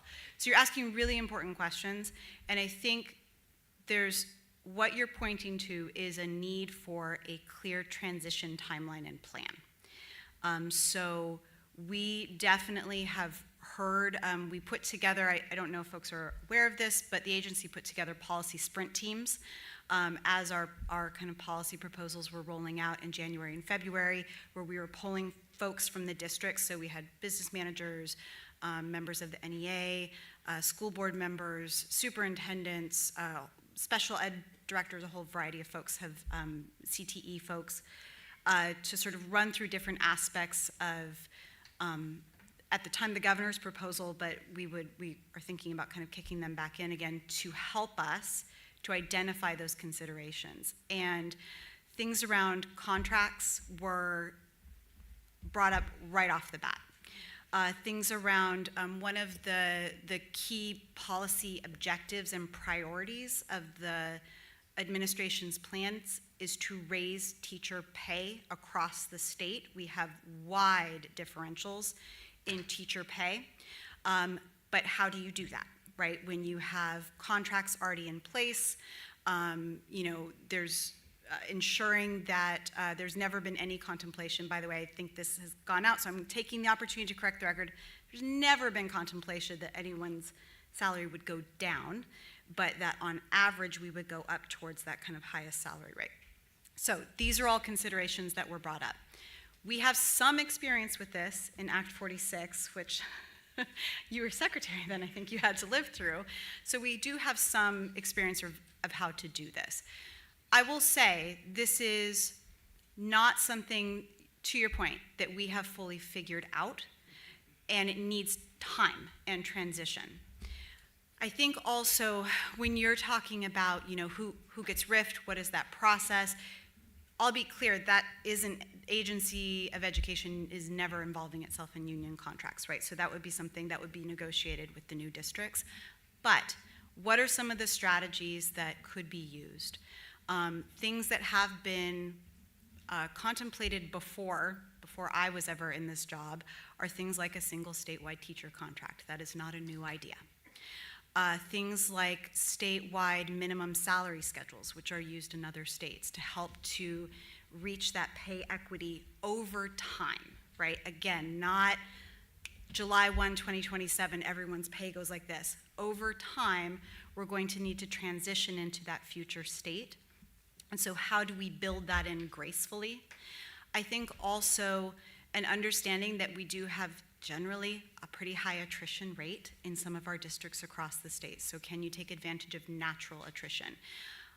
My goal, again, as a former educator, I'm a fifth generation teacher, is that we do this in a way that is respectful and graceful as we're maybe moving towards a future state, which is, I think it's important to acknowledge, and I don't see any proposal, future state, that anyone is going to be putting forward that doesn't have potentially fewer adults in the building, right? And I think that anyone who's saying we're gonna have more adults in the building, we should pause there, because we have the lowest teachers to student ratios in the nation, and I think we would probably continue to have them, right? Because that's something that we value. We have the lowest staff to student ratios in the nation. We have some of the lowest central office to sort of student ratios in the nation. Over time, with declining enrollments, because we have had 20 years of declining enrollments, of fewer kids in the building, how do we transition future state to something that is maybe a little bit more balanced? So I'm being really honest about it, because I think that that's really important for you as the public to know, but I think it has to be done in a way that's respectful. I think our goals are really clear, and we actually do have some shared goals here. It's, again, how do we get there? What's the pathway? What's the timeline? We want highly effective teachers in the classroom. We know definitively that the #1 indicator of student success is a highly effective teacher in the classroom, and we want fairness in teacher pay. So we want more equitable teacher pay across the system. We want our effective, highly paid teachers in some of our higher poverty communities, and that is simply not what the data shows us right now. So you're raising really important questions, and I'm gonna say, I don't think we collectively all have an answer to that, but I think we know that we need a timeline transition, that we have some shared goals around wanting to increase teacher pay and teacher equity in pay over time. And then how do we do it in a way that's graceful and respectful and keeps teachers and students in the classroom right at the center? But I think it's important that we're frank and clear in our language. We do have 20 years of declining enrollments. We have fewer kids in our buildings, we know that. And yet our number of adults in the building have increased over time. So how do we over time start to work back towards a more balanced kind of vision for that? Great, thanks, Jill. Rebecca, yeah. So I want to be clear, we have had declining enrollments, and actually our staffing numbers were declining until the pandemic. Districts were actually reducing the staffing they had. That is in the data. What we saw during the pandemic was an uptick in support staff, particularly around mental health. And again, I'm just going to come out and say it. We need some state leadership on this from the governor, because we have a broken mental health system as well, in addition to a broken healthcare system. And what's starting to happen is, if we are grossly underfunding our state mental health system, when a child needs that support and it's in their IEP or in their 504 plan, they need it. Your district is obligated to provide it. And if the designated agency, which is a state responsibility, is not adequately funded, your district can't wait to use that state system, and we all know two-generation care is better. They actually have to put it on staff. So when we hear that the number of mental health supporters or staff in schools is increasing, you should be going, oh no, because that means they're starting to provide in-house services that used to be paid for by the state and provided through the designated agencies. We got some massive cost shifting going on here. It is not good for kids, and guess what? It's going to collapse our state mental health system, because then they can't use the school dollars, which they call the state match, to pull down Medicaid. Our system is broken, and we desperately need leadership. We can't look away from that, because we have to fix that. So some of the reasons they're going up are signs of state failure, and we have to confront that. The other issue that's going on here, this happens all the time. There are districts that merge all the time. What you do is you level up. And you may remember a couple years ago, the state decided, in Governor Scott's, I think it was his second year, he held the budget hostage to force us to move all healthcare to the state level.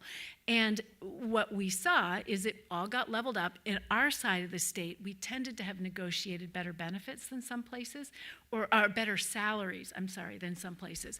Some places had really negotiated for better benefits. So when you level up, places like Hartford that had previously, I think Hartford, I haven't checked your salary scale, but certainly it was true in Norwich and Thetford, places that had negotiated higher salaries were now also paying higher benefit packages. I support teachers. I was a teacher.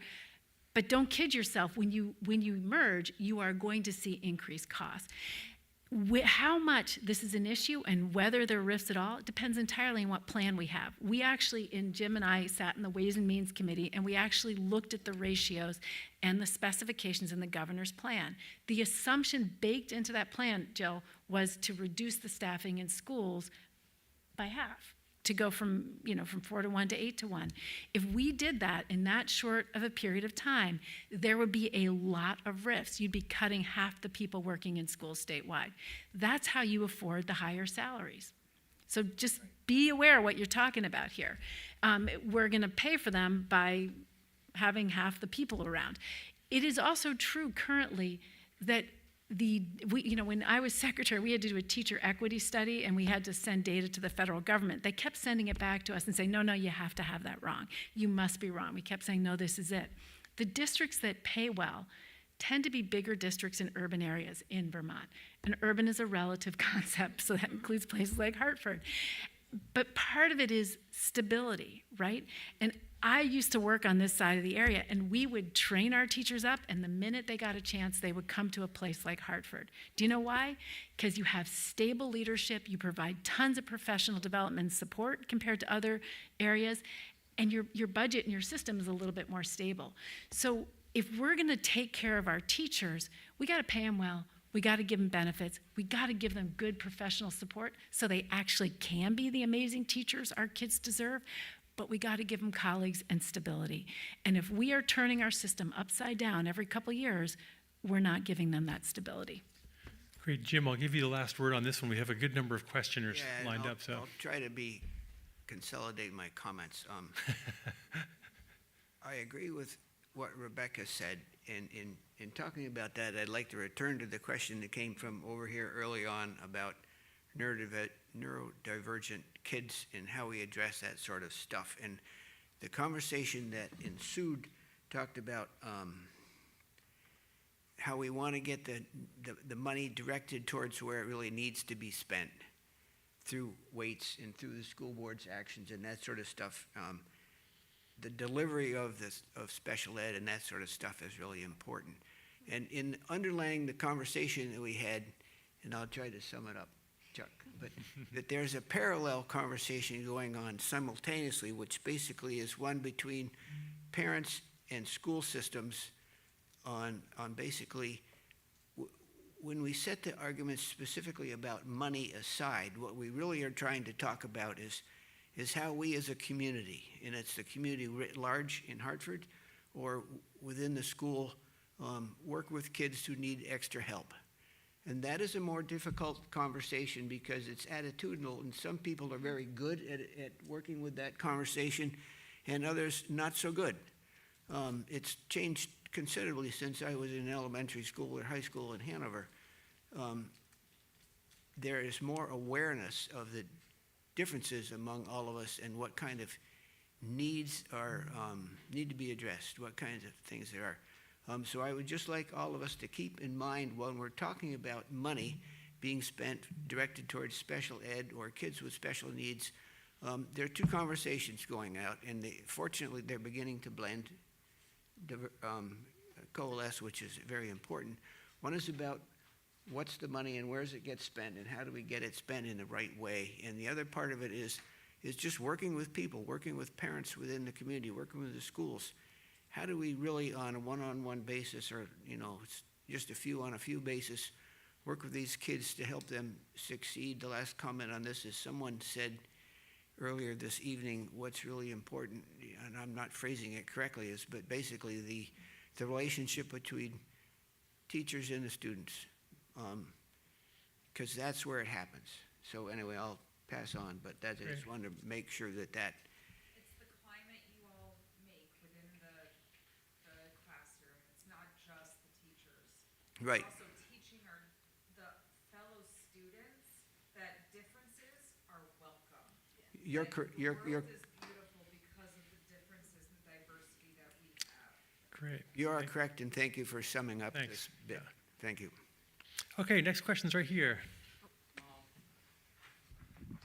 Hello, I'm Isaac Dustin Eichler, and I'm a student here at Hartford High School. My education has been greatly impacted by COVID, as has many students, and now my class is facing disruption due to PCBs, and so are many others across the state. As legislators, I'm wondering how you will support the Hartford School District students and lessen the impact on my classmates and I. Wants to answer Isaac's question. Yeah, Becca. Thank you so much, Isaac. Great last name. You've got a very robust family in our education system, so thank you for that. I think we've somewhat addressed a little bit of that question already, but I would say if you're asking personally what I'm planning to do, I think I can say this for all three senators. We're going to be watching what happens coming out of Senate Finance and being very clear when we go into the conference committee that the parts that we liked in the House version and the parts that we don't like in the Senate version end up being what we ultimately think will most benefit those in Hartford. And I think to your point around PCBs, we've got language coming from the House that I think we are supportive of. And we've also got a need to collectively as a group, once we pass legislation, follow it over the next 3 years. Very focused following it, because all of the conversations we're having about consolidation, that is not going to happen in this bill, in this legislative session. It's going to happen in later conversations. So when we start to get to a place where the wards are set up, where there's school boards that are being elected in that process, in those larger districts, you're going to want to stay focused on who is getting elected to those positions. What are their perspectives? In the same way we might make votes on who our school board members are now, it's going to be the same thing moving forward in potentially larger or differently shaped districts. But that's a great question, and thank you very much. Anybody else want to speak to that, or next question? Great. Yes, please introduce yourself. Hi, I'm Lisa Burton, and I am one of the multilingual learner teachers here in the Hartford School District. First of all, I want to thank you all for being here, and I want to thank the parent for that great comment about diversity being beautiful, because obviously I wholeheartedly agree with that. In the course of the education bill, there's also been a lot of discussion about class size, and I'm wondering where that is in the whole process, because I'm curious about that because I end up supporting kids often one-on-one or in small groups, and so I'm wondering if that will end up roofing teachers. And also I have concerns around that as well for some of the higher level classes at the high school. They're also smaller, and so I'm wondering, like, where is that in the process? And I can quickly answer that. yeah. It's very simple. I'll give you what I'm not on yet. Microphone, John? Yep. Let me give you the governor class size, he proposed grades K through 3, 15 students, minimum class size, and grades 4 through 12, 25 minimum students. The House proposed K through 12 grades 1 through 4, 15 students, and grades 5 through 12, 18 students. The Senate took out all class, school, and district sizes. That's where you are. Yeah, Jill's got a quick. I was wondering about exemptions, yeah. Well, yeah, but that's the. SPED and, okay, that's the part I had missed. Okay, thanks. Yeah. Okay. If I can add, yeah, just sort of an update. So the Agency of Education, oh, my microphone just came on. The Agency of Education in Senate Ed last week proposed sort of an enhanced version of the original proposal that was responsive to some of the comments and feedback that we'd seen kind of throughout the session.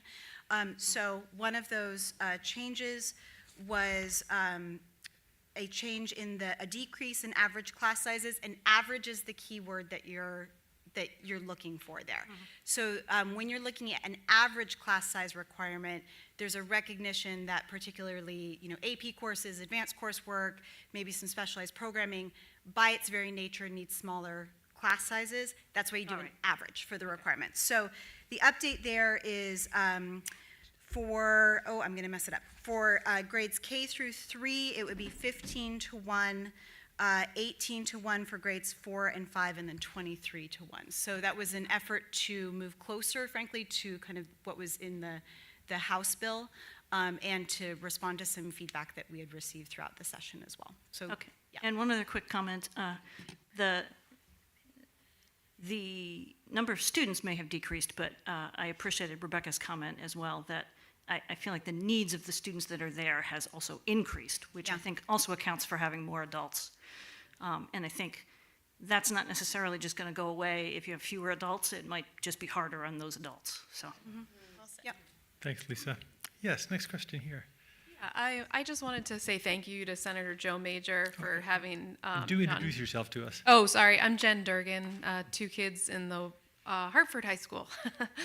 And I just wanted to say thank you for bringing John Garthright up. I know that a lot of people, particularly, well, in the school district and then also in the high school, are very anxious about what's going to happen.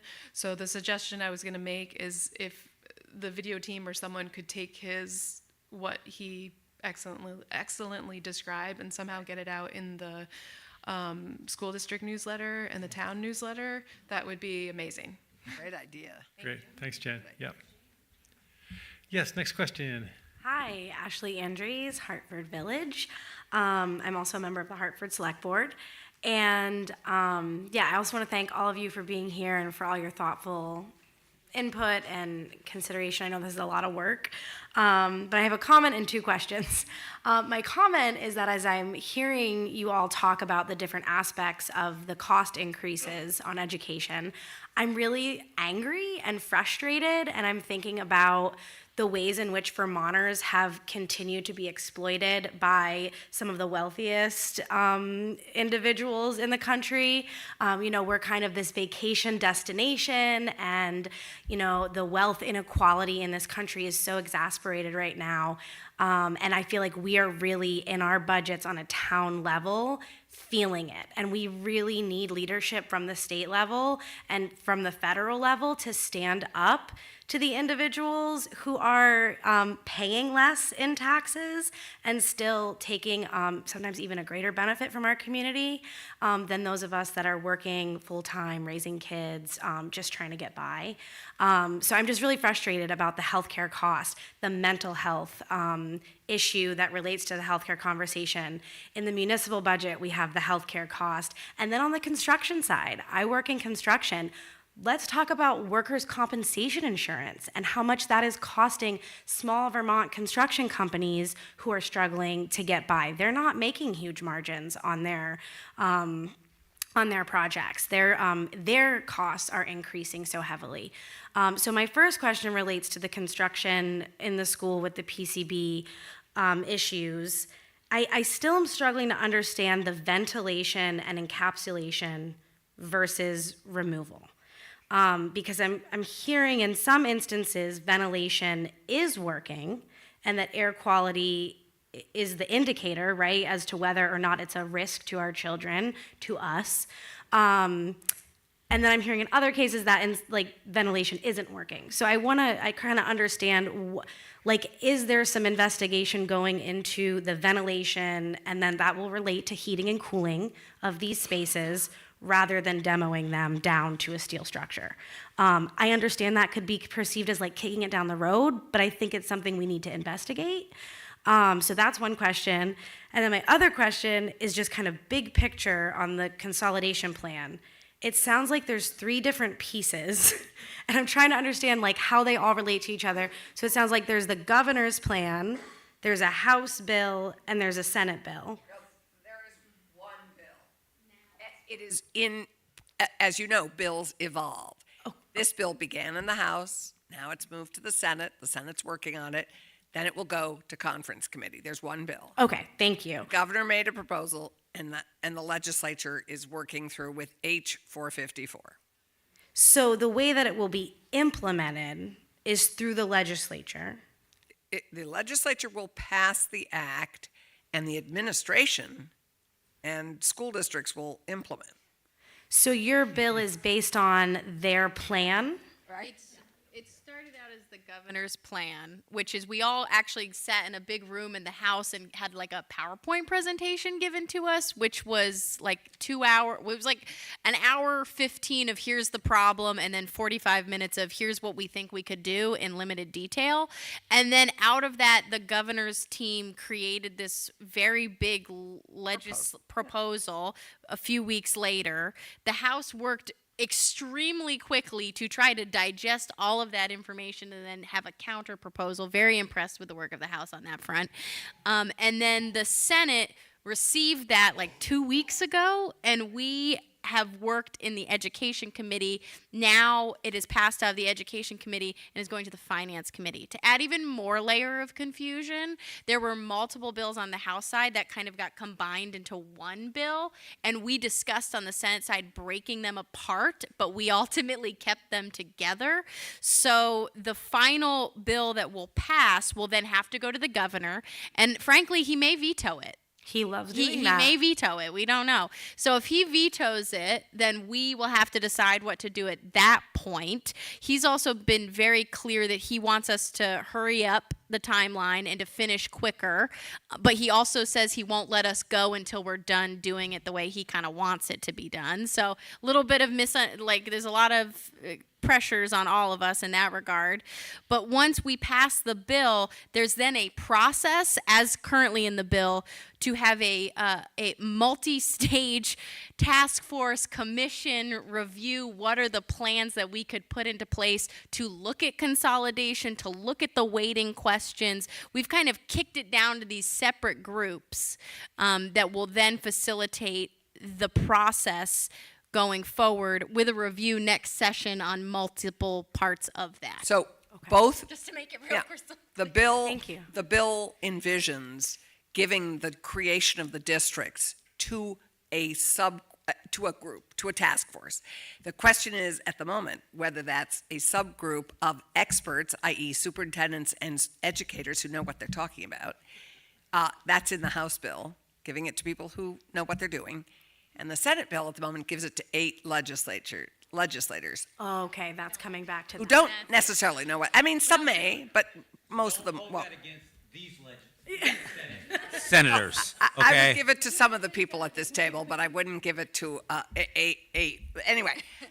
So that is one that will be the next phase. So the districts we will end up with a foundation formula is at the end of this session is what I would lay money on. Great. So, and you will end up with a reduced tax rate. Those are the two things I am sure we will end up with. The time frame in terms of how this is all rolled out is a big difference between the House and the Senate versions and the governor. But right now it's in the legislature. It's in our branch of government. And the Senate, the House has it operationalized by 2029, and the Senate proposal is having it operationalized by 2027. Great. Next question. Yep. Wait, can I get an answer to the PCB ventilation thing? Yeah, I want to. John should probably come back up. Sorry, John. I think the question is that you're correct on all things. It's very, I don't know, John, but. Yeah, Jonathan, you want to speak quickly to this question of when ventilation works or not?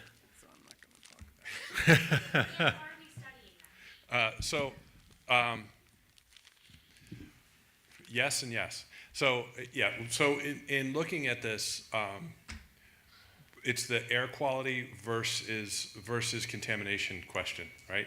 So addressing air quality, as I said earlier, can be addressed through ventilation, but there are environmental factors. So PCBs, depending on what they're in, not getting too deep in the weeds, like if it's more humid or hotter or less humid, and it kind of outgasses at different rates. So it's kind of an imperfect science, and I don't think anyone knows exactly how that manifests in any given space. To the question of whether we do some sort of encapsulation, remediation versus abatement, we did try encapsulation here, and some other districts have tried encapsulation both in Vermont and across the country. And some of you, like board meetings, have heard me say I'm not really interested in comparing us to anybody who's failed. I want to look at success and emulate that.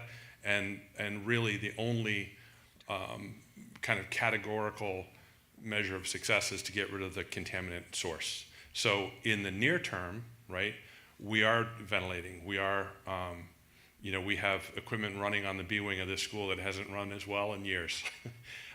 In order to mitigate the immediate risk, because we have to do that, right? And then there's the long-term question of getting rid of the source contaminant, which is in the physical materials. So it's kind of a yes to both.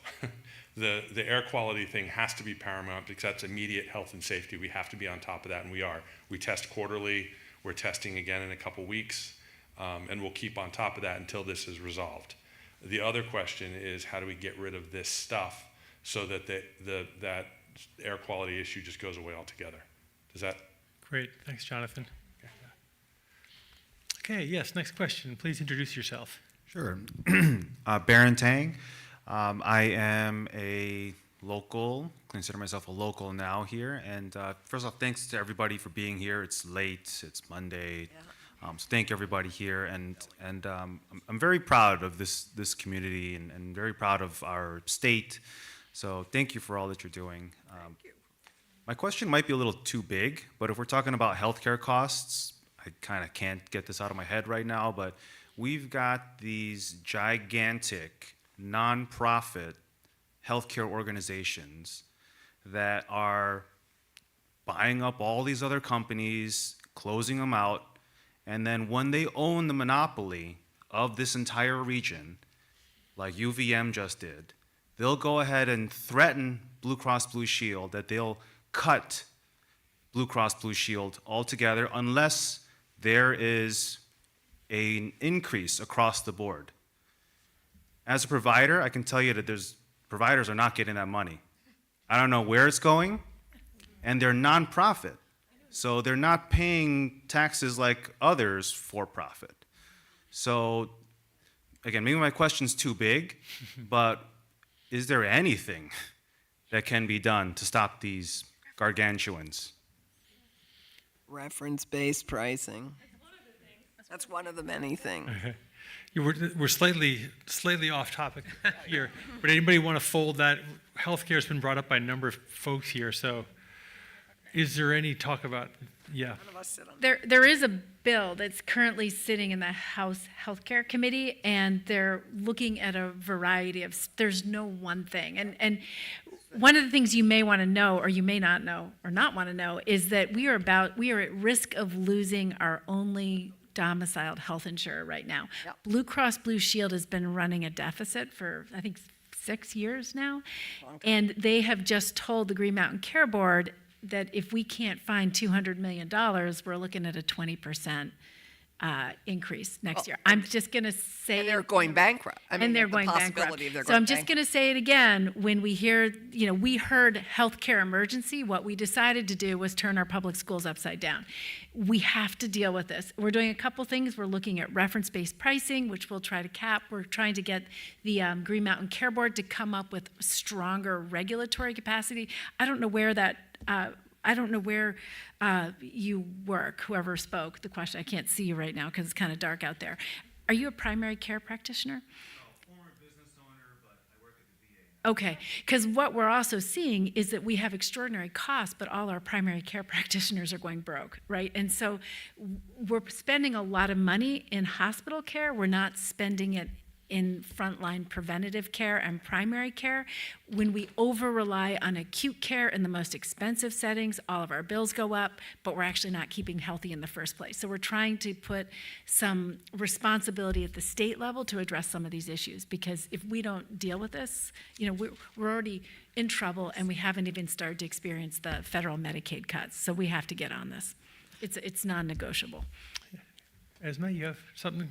Well, this one I could go on for a while about. I feel very passionate about as well. And thank you for your service too at the VA. But the bill to watch right now on this issue for reform in healthcare is S-126. And so let's make sure the governor doesn't veto this one. Hopefully. Yay! Yes. Our bill. Lead sponsored by Senator White. But and here's the tie to education funding reform is basically, the Joint Fiscal Office is putting out an analysis that could save up to $55 million if this bill is to pass with the increased authority of the Green Mountain Care Board as well as reference-based pricing. It could save up to $55 million in the education fund in the next budget cycle. So that's a pretty short-term cost savings that is hopeful. Could talk all day about, I think you're alluding to UVM Medical Center as being a nonprofit, and we do know the math shows that it's accounting for 50% of our healthcare costs. And compared to other hospitals in similar, geographic lenses of similar sizes, the cost that UVM Medical Center is charging for a procedure, any given procedure, is light years higher than that very same procedure, in another state. So that's, something's off there. And it's shown in basically the revenue reports from UVM Medical Center is they're making record profits. And one of the ironic pieces of this record profits situation, and I put in a bill about this as well, is that these profits are not being invested in resources like primary care, which we're also concerned about because unfortunately, we're losing our primary care providers. Exactly. So those profits are the top executives at UVM Medical Center are being rewarded for, creating so many profits, that so much of a profit margin there that they are actually getting bonuses while things are closing like dialysis units and our inpatient psychiatric units. So that's total, we need some kind of regulation there. And that's where the Green Mountain Care Board comes in, and that's where this bill comes in. We need to have a stopgap. If we are providing state funds, taxpayer funds to this hospital, then there needs to be some regulation around that. And the same goes to our private schools, as I keep going back to. Like, if there are no rules, basically, and we're just going to keep funneling public money into those institutions, then we're not being the most cost effective with our dollars. So, great. Big problem, yeah. Thanks, Esme. Okay, we're approaching 8 o'clock here, and I want to give everybody on the panel a chance to have sort of a final word here. So we'll take one more question, sir. Why don't you take the last word here? I'm Colin Butler. And my question's probably asked about 3 months too late, but I can very enthusiastically support a move to changing to a foundation formula to fund education in Vermont. That makes all the sense in the world. It's not at all clear to me why we have to have such radical consolidation of school districts at the same time. There are a lot of states in the United States that use the foundation formula and haven't bulldozed all the local school districts in the state in the process of implementing it. The governor's proposal for 5 school districts statewide would have a school district that starts with Norwich and goes all the way to the Massachusetts state line. And I want to, this is not going to be clear to some of you. By the way, thank you very much for being here. This is a very good meeting this evening. Earlier in the meeting, there was some criticism or concern expressed by several of the legislators speaking here this evening that nobody from Windsor County serves on an education committee or a finance committee. They do on the We are on finance. finance. We have, All right, our education two secret and what? weapons are right there. Education and what other, there was a, Ways and Means is, We we have have- 2 Ways and Means, Norwich and Thetford, but we don't have anyone on finance on the Senate side. In the Senate, we have nobody on education or finance. But Okay. in the House, we have fabulous Okay. legislators on Ways and Means, Charlie Kimball from Woodstock The- and Great, yeah. Jim and Go ahead, Colin, yeah. the point I want to make is you're expressing a concern that because we don't have representation on a couple of Senate or legislative committees, that we're less well represented as a result. I want to apply that to a 5 school district state and suggest that Good point. I can't begin to imagine attending a school board meeting, and several people will attest to the fact that I attend a few school board meetings. I can't imagine that I'm going to, on a snowy winter's eve, drive to Springfield or who the heck knows where to attend a school board meeting somewhere near the geographic center of this proposed school district. It doesn't make any sense to me at all. We might have one representative on this new school board that covers 10 or 15 towns in this area. Are we going to know that person? Are we going to have any connection with that person? Are they going to represent our desires to a larger school board in a very, very large school district? I'm pretty sure it's not going to work well. And it probably won't end up being 5 school districts statewide. But my question is, why does there have to be any discussion of consolidation that's linked to changing or correcting or improving funding for education in Vermont? Why can't that be a separate process that's done over a period of time that allows for adequate deliberation of what the benefits and consequences are of consolidation? And I just want to tag on two very minor thoughts. If any of you think that the Newton School closing in South Stratford is going to do anything other than to kill Stratford as a very vibrant community, then you don't know your constituents. And I'd say the same thing for Sharon, where I served on the school board and planned the school that's there now. If that school were to close, it's not a very much larger school than the Newton School. If that school were to close, there's the heart of Sharon as a community dying. What are you really trying to accomplish through consolidation? Thanks. Thanks, Colin. Jill, I'll give you the first crack at that if you want. Well, I actually think, because I'm happy to respond. Those are really thoughtful questions, and I think in particular that last question so I heard 2 kind of themes coming out of there. One is a concern about a feeling of a loss of community and real, like that real community connection that you feel and that engagement with your local school board. So I heard that loud and clear, and that concern about loss of representation in a larger school district. And then the second that I've heard and hear everywhere, that anytime we're kind of traveling across the state, and I experienced this in my own community. I'm part of the Montpelier-Roxbury school district, and they closed their school in Roxbury on a very kind of emergency, budget-based kind of decision point, right? So, and now the town of Roxbury, because of the way in which that closure happened, which was They've been talking about it for years and years. It was actually originally part of Act 46 that there was a plan to close that school. And then when push came to shove in the budget last year, in an effort to kind of make the numbers work, that school was closed. And now that community is really having to go through this process sort of after the fact of, number one, what do we do with this building that's in the heart of our community? And they're going through a process of community planning. And number two, what does that mean? Will we still be able to have families coming to our community? So I think that kind of concern that you raised at the end is one that is felt really across the state.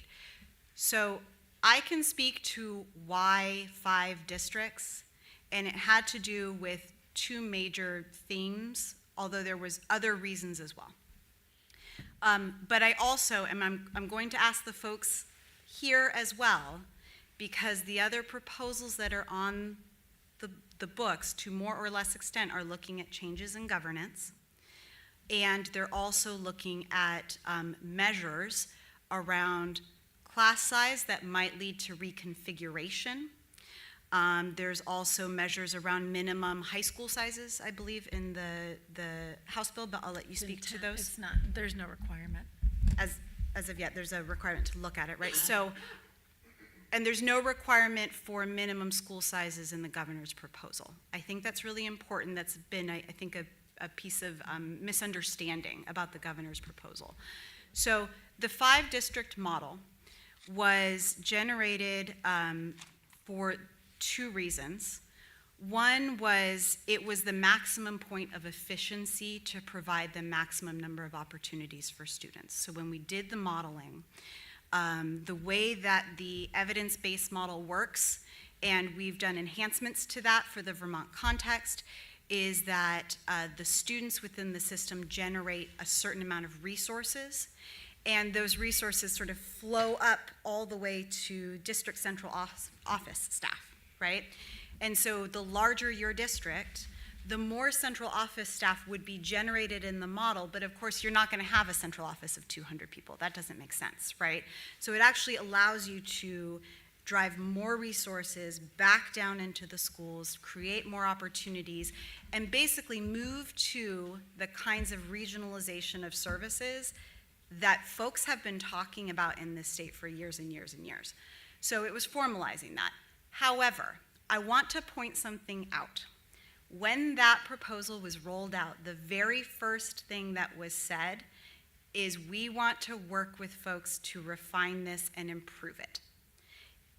We understood that 5 districts was a really big change for Vermont. I came from a district of 10,000. It is not atypical.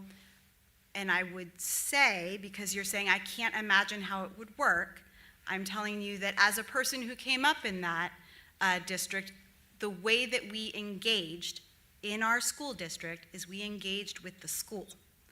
So my parents never really attended a school board meeting, and they didn't talk to their superintendent because who they talked to was their principal.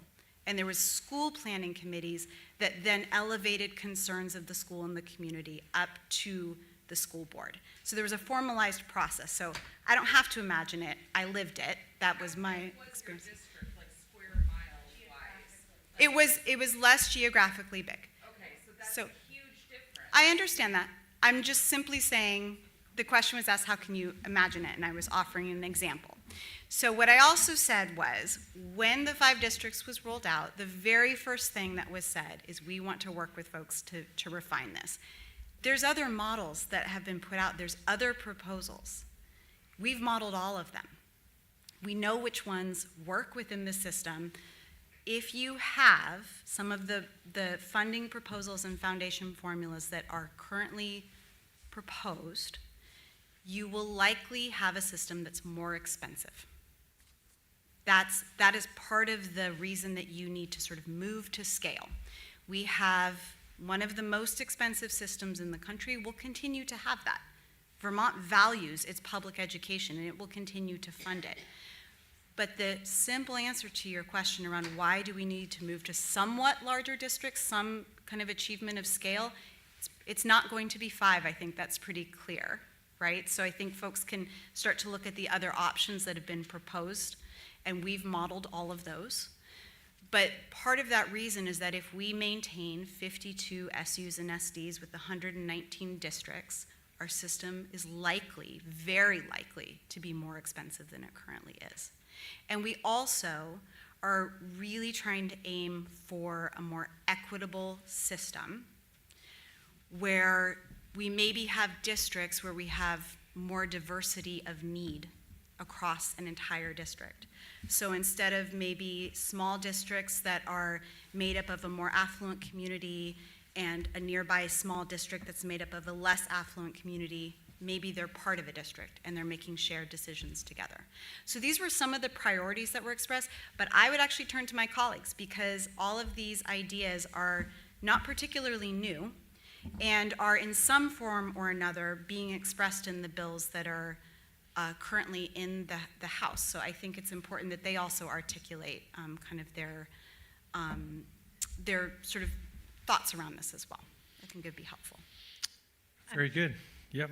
I mean, Legislators, yeah. Yeah, I mean, respectfully, it was 5 districts plus basically a school choice district run by the secretary because every district would have had to have school choice schools. I'd like to clarify the record. No, excuse me. Can you just let me finish my sentence? Yeah, I understand, but that's just not an accurate So statement. districts had to identify a school that would be a school choice school that would offer choice. And those districts would follow rules that were set by the secretary. So they would have different rules. They would be allowed to accept students so that they were always at full capacity. And the funding, if you read the bill, actually went to the secretary, which then compensated. So it really was 6 districts, if you think about it, because functionally one of them just reported to the secretary. But I think there's some real issues here that we need to grapple with this because this is a big cultural issue in Vermont. If you think about 5 districts, let's just say 5 school districts, those are much bigger than our current Senate districts. And they actually have a lot more impact than our current congressional districts. Because if you're in the congressional majority in Congress, you're kind of biding your time. But if you get to be on the board of one of those 5 districts, you know what those races are going to be like. They're big ticket races because they are going to be big budget races, right? So those are going to be a big deal. So it is going to really change the state of Vermont if we do that.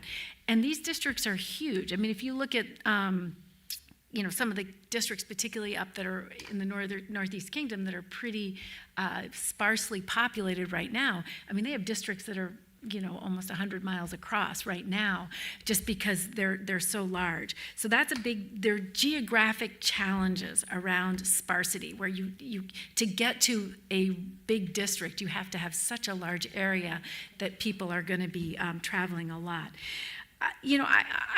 I wish we could have talked about where scale makes a difference. I mean, when we look at what's driving cost, special ed is driving cost, and I've worked in very small rural schools. And, I remember having a child that was the kind of child that you might get once every 40 years in that district. They had such a unique, special disability, and we did not have the capacity in-house. We actually had to hire someone to come from Massachusetts to help us figure out how to write that IEP because we didn't have that expertise.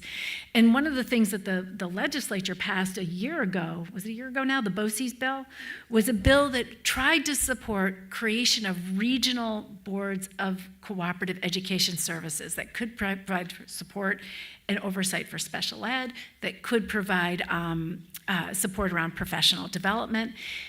And what happened is they went nowhere. That bill went nowhere. And literally now we've got the first district that's finally starting to come forward because it's going to take support. But there are places where scale makes difference. And we should be working on that and trying to make that work. And there are other places where if you're really a sparsely populated district, you're going to have a small school. That's what you're going to need. And so we have to have a system that's flexible enough for that.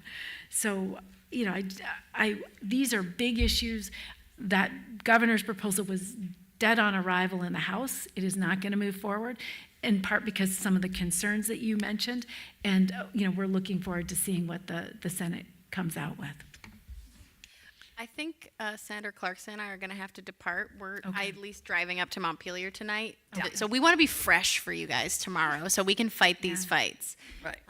So Any final words from either of you? May I say one thing? Go for it. I would just say personally, as someone who lived through the consolidation of potentially our elementary schools here in Hartford, if you remember a few years ago, the first time I spoke at a school meeting, I stood up and I said, children aren't refrigerators. Children have different values than the cost on their heads.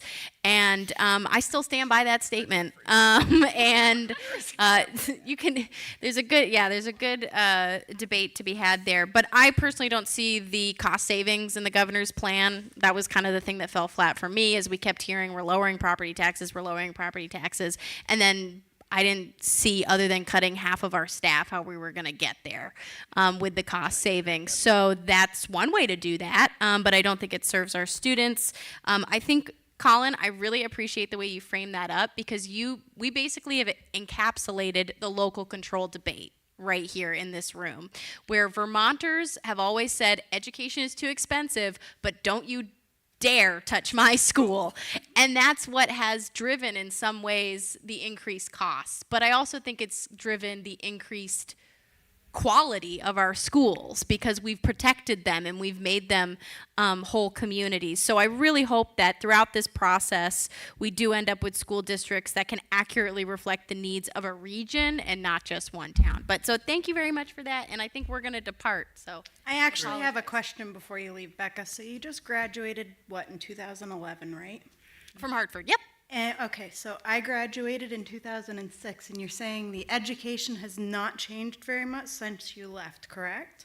No, I wouldn't say that. Okay, so since 2006, it has changed drastically.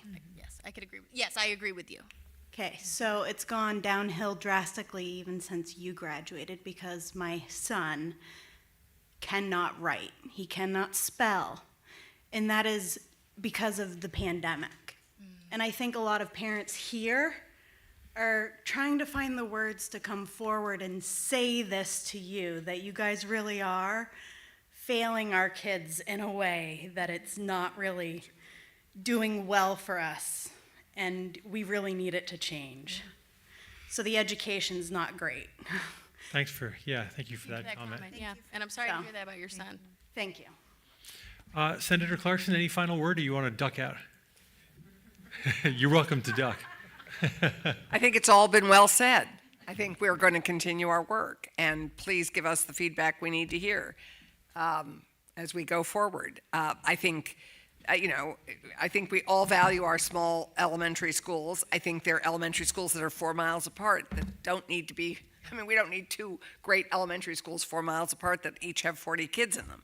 I think there is economies of scale that make absolute sense. I look at, when we talk about the quality of education, I look at regionalizing our high schools, our middle and high schools, and I think maybe we could actually teach more than one foreign language. Maybe we could teach 2 or 3. Maybe we could have several, many more science classes. Maybe we could, the quality of the education, we can afford a better quality of education with more kids in our high schools and middle schools. And I think we will see naturally a regionalization of our middle and high schools, just if we want to continue to afford a first-class education for our students. I think that is where it will organically go. I don't see the cost savings, which are, I think, we're driving the district sizes. I don't yet see that cost saving unless it's on the backs of the teachers, and that is a tough one for all of us to take. But I do see us naturally and organically regionalizing in productive and educationally positive ways. Great, thank you, Allison. Yeah, thanks, Becca. Great. Yay, bye. We're sort of wrapping up here. Anybody else? Last word? Yeah. I just think it's important to remember that schools are closing right now. In fact, the day that the House voted on its bill, there were 4 public schools that announced it was closing. When they close now, if they're not within a district that, if they're by themselves in a district, they end up paying tuition, including 2 private schools. And what we have seen, if you look at North Bennington, which closed its public school and turned it into a private school, if you look at where they're now paying vouchers, they're now spending on average about $2,000 more a kid. My concern is if we do nothing, we're going to spend a lot more and get a lot less. There are places that we can work together to address the need expressed by the parent, provide better education.